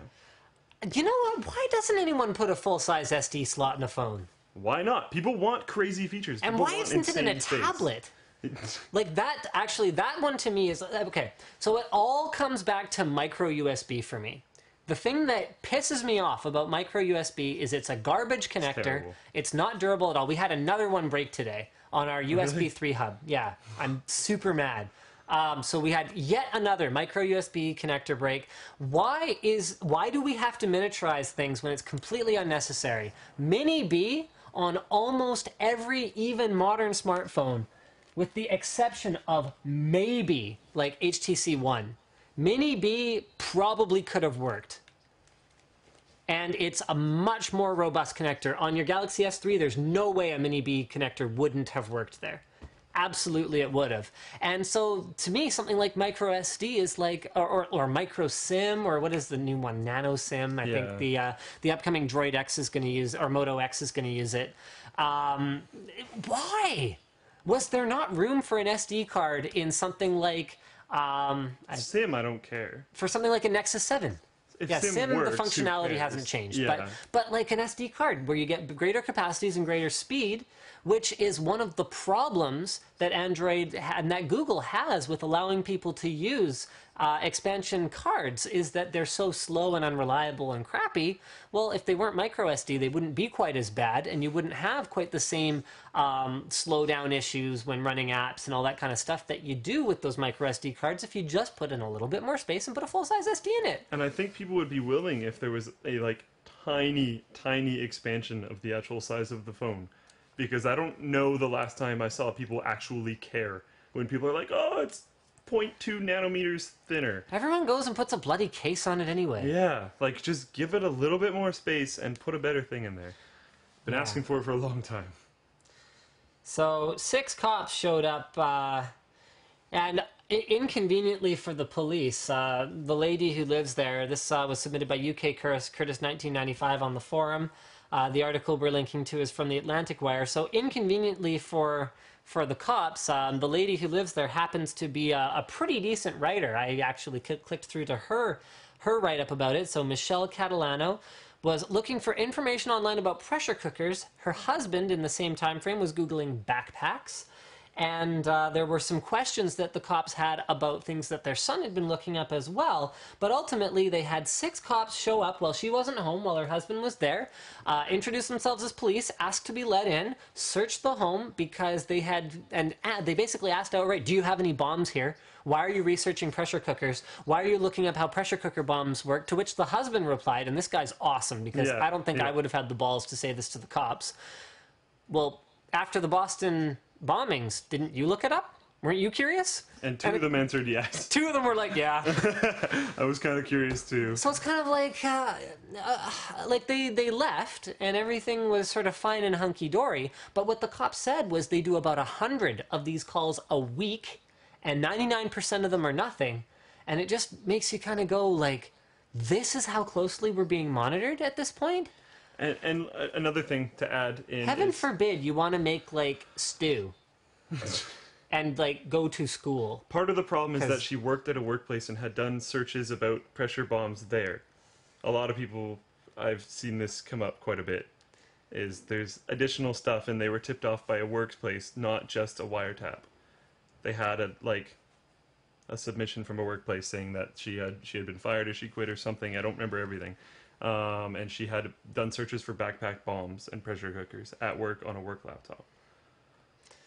Yeah. Adds a little bit. That does add a little. In fact, she has an addendum to her article that includes that it was also, I think it was actually her husband's work where he was looking things up. Something like, yeah. But at any rate, even then, the fact that they're, I mean, I would kind of go, Okay, me to a lesser extent because I'm not that anonymous. But if I'm just average Joe with a job and a wife and a family, you know, just nothing out of the ordinary, I would go, who's actually monitoring what I'm doing closely enough that they bother to know where I work and they bother to know where I live and they are actually putting two and two together that, like, at my office and my home, I'm looking up things that might be related and might be a terrorist. Yeah. I mean, that is just... I'm on your side. I just wanted to clarify that there was other sides of the story. That's all. Because, yeah. Yeah. I mean, to me, that almost doesn't really help. That almost makes it worse. Exactly. So this is an interesting net neutrality topic. Google Fiber, so in their terms of service, they've said that they don't want you hosting servers for Google Fiber. So I did find a number of articles about it. I got a number of different perspectives on it. And I think this was one of the worst bits of journalism I've ever seen out of The Verge. They blew this completely out of proportion. This coming last week when you suggested everyone go there instead of the forum. I know. And I love The Verge still, but this was very sensationalist, was the way they presented this. In fact, everyone's getting, I think, I'm going to play devil's advocate a bit here. Everyone, I think, is getting a little bit sensationalist because the net neutrality concept is a couple of things, and it's that service providers shouldn't be able to control how you use the service that they're providing to you. Particularly, they shouldn't be able to dictate how you're using it in a way that is anti-competitive with other services. So, for example, if someone like Comcast were to say, okay, well, we're your cable provider, we're also your internet provider, and we're going to make it so that your internet connection is shoddy when you're using services like Netflix, whereas we're going to leave the pipes wide open for our own cable TV service. That is a net neutrality issue. I personally don't think that Google coming out and saying, I'm going to go and find the exact wording here, I don't think Google's saying, you should not host any type of server using your Google Fiber connection. Use of your Google Fiber account to provide a large number of people with internet access, or use of your Google Fiber account to provide commercial services to third parties is not permitted. I paraphrased a little bit there. The first line, the not able to run servers, I think is going to be overlooked a lot. And I know you have this in your notes, and I agree with you. The second lines, commercial services and allowing a large number of people to access the internet, I think that's more what they're actually focused on. Is if you want to run something like a big application online, if you want to run Twitter out of your house, like right. Just to give a totally blown out of proportion example, but if you want to run Twitter out of your house, I think they're saying, okay, no. Right, or if you wanted to start up your own video-on-demand streaming service, because let's face it, if someone was running a video-on-demand streaming service out of their home internet connection, I can tell you right now it ain't legit. No. And that's not legal content that's being streamed. No. And that is not the intended use of Google Fiber. But I think if you're running, like, if you want to run your own COD server, Minecraft server, or something like that, or TeamSpeak server, like, they've said sure multiplayer gaming isn't going to be a problem. Yeah. Even though their terms of service do actually prohibit the running of a server. My ISP prohibits running a server. I use Shaw here in the Lower Mainland. You're not supposed to run a server off of a residential connection.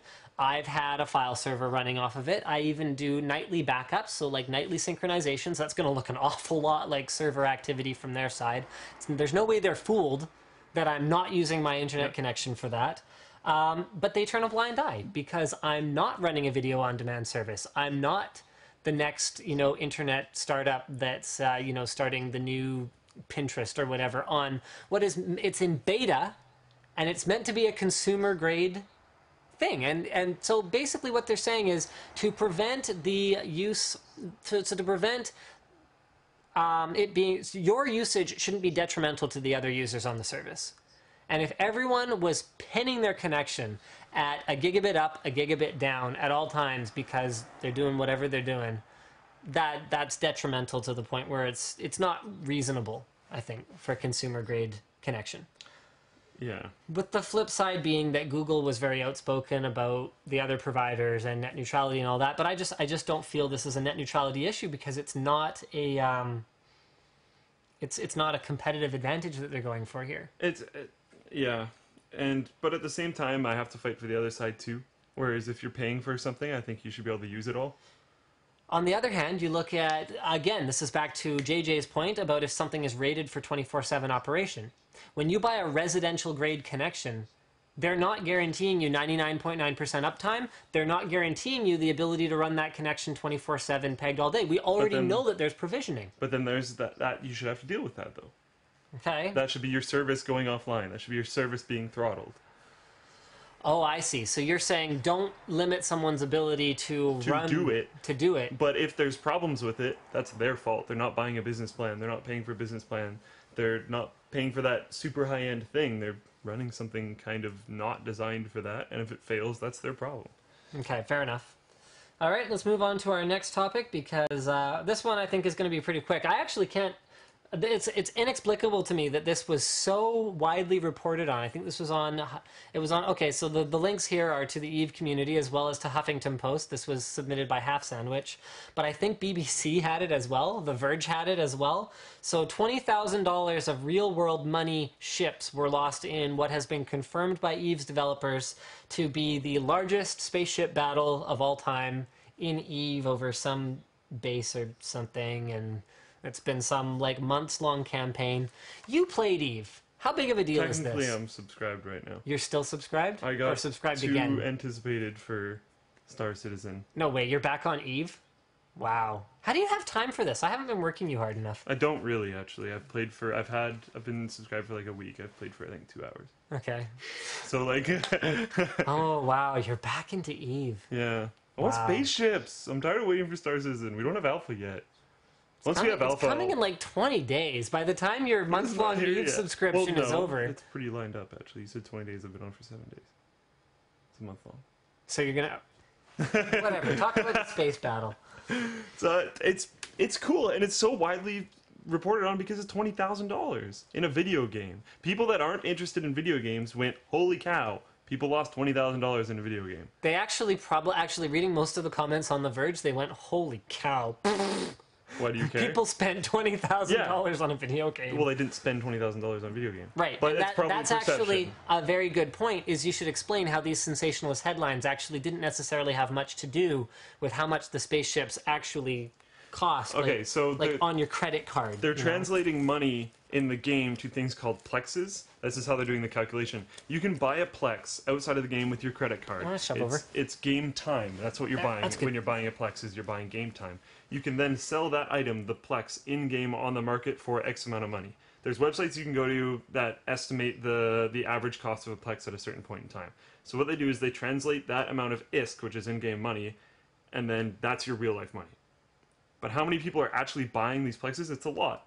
You can't just translate that to real-life money, because buying a ship in the game with ISK, you can't translate ISK into dollars. You can translate dollars into ISK.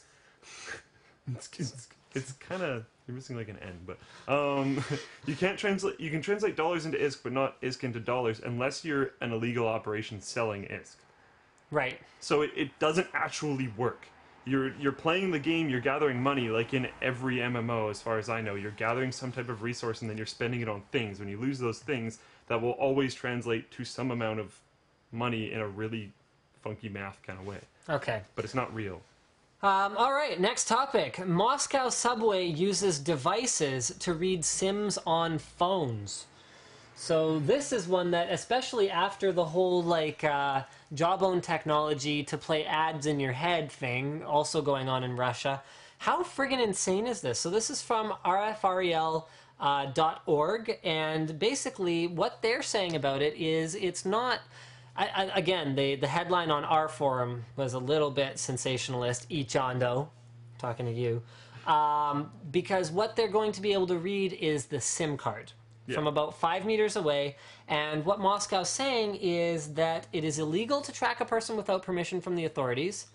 However, okay, so this is from the, okay, that was their head of police is saying it's illegal to track a person without permission from the authorities, but when you are the authorities, I don't know, okay. It's Russia. Yeah, and there was no law against tracking the property of a company, such as a SIM card. So is this where that whole you don't own your SIM card loophole Oh, becomes very ugly. that's so brutal.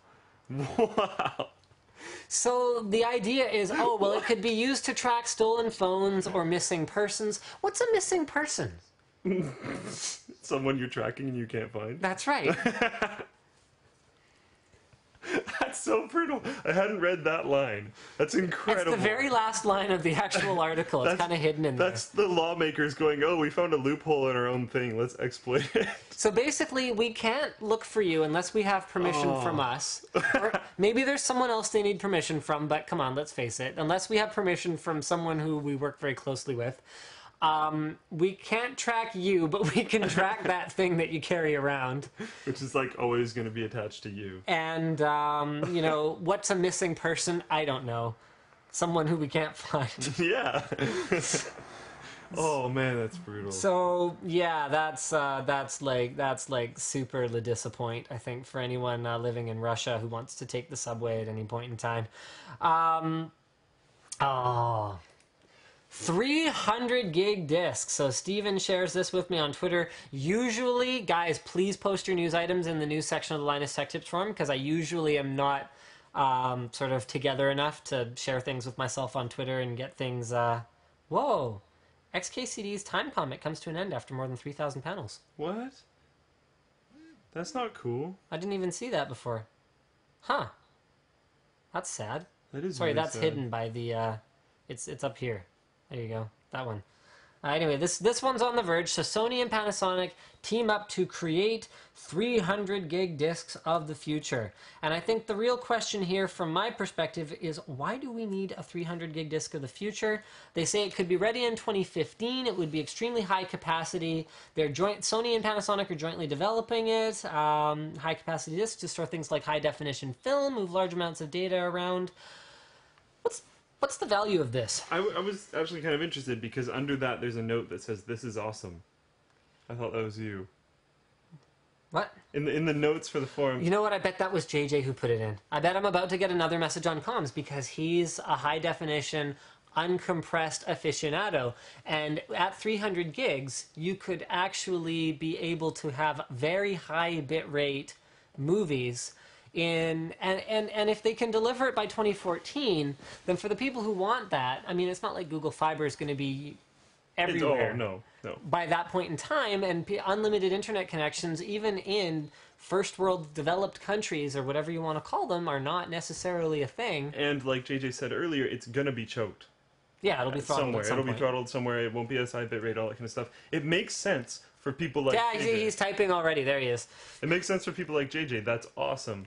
But it doesn't make sense for that many people. So I'm interested that they're trying so hard to get this going. I think it'll be somewhat niche. However, it should be noted that optical media still has advantages compared to other media. Like, for example, for the longest time, you've had people, so many people have come up to me and come up with the awesome idea that you should buy albums on a USB thumb drive instead of on a CD. And the problem with that was, in about 10 years, almost any flash-based device, if you haven't provided any power to it, will degrade.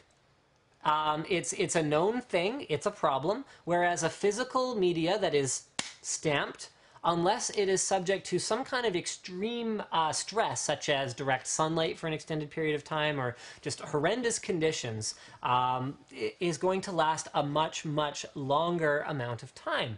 So is there still space for optical media? For me personally, I give 0 cares. Because a Netflix stream is already looks as good to me as I will ever care about. I'm not a film... I don't geek out over film. I don't geek out over image quality except in games. However, there will be a use case for it. There will always be at least one person. And if there's at least one person that you can notice, there's tons more behind that person. Yep. So there will be people that buy this, like, I'm assuming, JJ. Yeah, okay, there you go. He finished typing his message, which is very long, which is unlike him. I love me my Blu-ray. Also, from a long-term archive perspective, I like to have a reliable medium for taking content and backing it up. I do archiving of my photography on Blu-ray, but 4K with uncompressed audio is what it is all about. Although with Blu-ray Disc XL and better compression, we could probably get away with very high quality 4K and 24-bit audio. So that sounds like like an argument both for and against a 300 gigabyte format. Maybe we do need more on optical, but we maybe don't need 300 gigabyte anytime soon. But hey, you look at how long it takes a standard to become everywhere. Just because it's available in 2014 doesn't mean that it's mainstream at that point. And what's that disc called? The memory disc? I think LG makes the drive. M-Disk. M-Disk. Yeah. Once they get M-Disk that big. ASUS has an upcoming drive that supports M-Disk, actually. Okay, cool. So M-Disk is that permanent archival media. Once they get a disc that big in that standard, Someone will be interested. that's awesome. Yeah. That's cool in my opinion. Because right now, I personally think compared to DVD or even Blu-ray in some cases, although I haven't priced it out recently because Blu-ray discs used to be quite expensive, you were better off just buying hard drives and putting them on a shelf in terms of archiving your data. So, all right, last news article of the week before we move on to build logs of the week and wrap things up. Nvidia prototypes their own VR headset. So this is really cool. The article is from Tech Hive, and it was posted on the forum by NoName7931. And what NVIDIA has done is they have used a very, very interesting array of micro displays with a very unique lens setup to create something that achieves stereo 3D, as well as like a virtual reality, so a display that's sitting right next to your eye pretty much. It's about this far away, but looks like it's much further away. So without the same kinds of crazy optics and huge headgear that Oculus Rift is doing, they've created something that is less than about a centimeter thick and sits on your eyes and allows you to see in 3D. And this prototype is actually, you guys have to check out the video. The NVIDIA video right here, down by the end of the Tech Hive article, near eye light field displays is outstanding. So it covers some of the limitations of the technology, which is that the display image will be quite blurry, particularly with the resolutions that we have available and the fact that it's a weird random prototype where they took apart some like head-mounted display and like Frankensteined it together with some other thing. I don't remember where I was going with this, but it's very cool. And it could be an indication of where we're heading in the future. Oculus, I mean, you look at how much attention they're getting, they weren't going to be the only one forever. No, and it's good to have competition. Oculus is pushing really hard. Doesn't matter. Still good to have competition. One thing that's going to be interesting, and I know NVIDIA is going to have huge marketing muscle behind it, but everyone's developing for Oculus. NVIDIA is, just an assumption, very possibly going to have a proprietary platform. But that would make me really sad. I hope that Oculus gains enough traction before NVIDIA comes in. Because, I mean, the thing with stereo 3D and why NVIDIA got away with it there is that the other solutions were terrible. The existing ones were just terrible. So they were able to come in and say, yeah, we have the only good solution, so boom, boom, boom, lock all the doors. This is a closed play area, guys. Whereas if Oculus is already great, then NVIDIA might have to play nice. Yeah, because it worries me for the I almost just said ATI users, AMD users, that if it's locked down, won't be able to actually use it. So it becomes kind of interesting, and then if they can't use it, how many people are going to be developing for it, blah, blah, blah, blah, blah, blah, blah. Speaking of locked down, and it's not for AMD users, Project Shield from NVIDIA, the gaming where you're actually streaming your desktop GPU's power to your NVIDIA Shield portable device. No, we're not going to show them the actual demo yet. I'm just going to hold it up. So we've been working. We don't have an NVIDIA Shield device yet, but we've been working on what we call the Ghetto Shield, which we'll be talking about in much more detail in the after party. But basically, it's a phone mount that goes to an Xbox 360 controller that uses an app that you can just download for free for your phone to stream a game from your desktop PC in a way that we think is pretty cool. So we'll talk more about that later. And you can build one of these, assuming you already have a phone and an Xbox controller, for about $3. If you don't know where to buy like phone, Xbox things for controller, cheaper. Some glue, some old side panels, and glue. So more on that later. Let's do builds of the week. Awesome. Okay, so there is a link in there. Is there a link? There almost wasn't. Oh, well, that was close. All right, let's download this bad boy. I hope Google Docs, I think I say this every single week, I hope Google Docs gets better support for viewing it in the browser. I know, that's the PowerPoint files are the one thing where it's just kind of assy. Breaks a little bit. Yeah, and not assy like, you know, plump and juicy assy, like saggy and wrinkled assy. That needed description. It Yeah. definitely needed description. No, I'm pretty sure that needed to be said. Oh yeah. Oh, this is annoying. It's, I'm trying to download it and it's just being assy. Again, the wrinkled assy, not the other The one. bad one this time. Yeah. All right. No, it was always the bad one. It's just sort of how bad it manages to be. You know, we were this close to not having any technical difficulties on the stream this week. Except for being like half an hour late. Well, it's okay, but that was mostly to do with the fact that it takes B-roll twice as long to get here as it does me and from the studio. and the blue screen And B-roll had the camera. Oh, right, that and the stream. blue screen, and we don't I have the knew mic anymore. I knew it was going to blue screen though. I was sure. Like that Blackmagic intensity. I've almost gotten to the point where I can go, yeah, when I do this, it's going to blue screen, but I have to do this because otherwise it's not going to work at all. Okay, well, I am sort of at a loss here. So let's just go ahead and do this. All right. Bada bing, bada boom. So we start with Bertha 2.0, which is probably one of the most interesting Prodigy builds I've ever seen by DGPC. So It looks so terrible because of the low color depth. Blah. it Okay. looks really cool. Yeah, in person. Trust us. Go to the forum thread. It will be posted in the build. Oh, Dang it, Google it's Docs. coming. You're killing me here. Oh, here it goes, here it goes, here it goes. All right. Sweet. Give us 1 second. He's gonna be able to open it because all the downloads went all at once, which is pretty cool. Sweet. From current slide. Next. Yes. There we go. Now it looks good. There we So go. handles at the top still usable, but there's a rad mounted on the top, That's gorgeous. I love that. and he didn't have to use like any external loops or anything because he just cut through the top of the case. Very nice. I've done that before. Actually, it works. It's great. Yeah, yeah. He used a coolants kit though. Would you not have used a coolant? I don't know. It's one of those things where you don't see a really well done build very often that uses coolants, external It mounted looks things. nice though. It does. No, it worked. It worked in this case. Yeah. But it's just one of those funny things where you don't see that Yeah, often. no, you're definitely right. Just I think it worked really well in this because it looks like it's an extension of the case. I love the front grille. This Yep. looks outstanding. Yeah.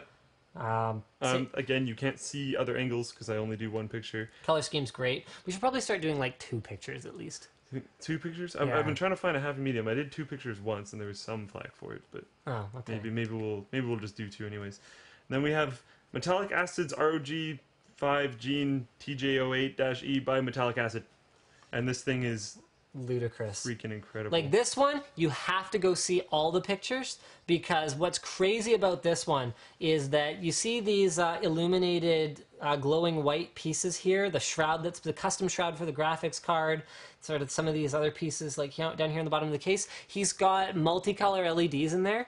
So you can actually change the color scheme of the system, which I think is just so cool. And it works so well with the rest of his color scheme, the colors that he has available, or at least the colors that he's taking pictures of. Yeah. He got this idea from the sectioned off, like, not sound card, but sound section of that motherboard. Oh, so from ASUS's Redline concept where they segment off the part of the PCB. That's So he took very the cool. red line concept and decided that it looked really good and to apply it to the rest of his build, which is a really good idea. Sometimes you need something new when you're modding because everything's been done, and that was a really, really good idea to just take what they did and take it so much further. It's just an amazing place. All right, well, I think that pretty much wraps it up for the WAN show for this week, guys. We'll see you again next week. Same bat time, same bat channel, except sometimes not quite the same bat time. We do our best, and we're very sorry we ran late today. But yeah, thanks again to our special guest, JJ from ASUS. I think he was absolutely awesome, and the after party will be shortly. Will be shortly. Whatever, man.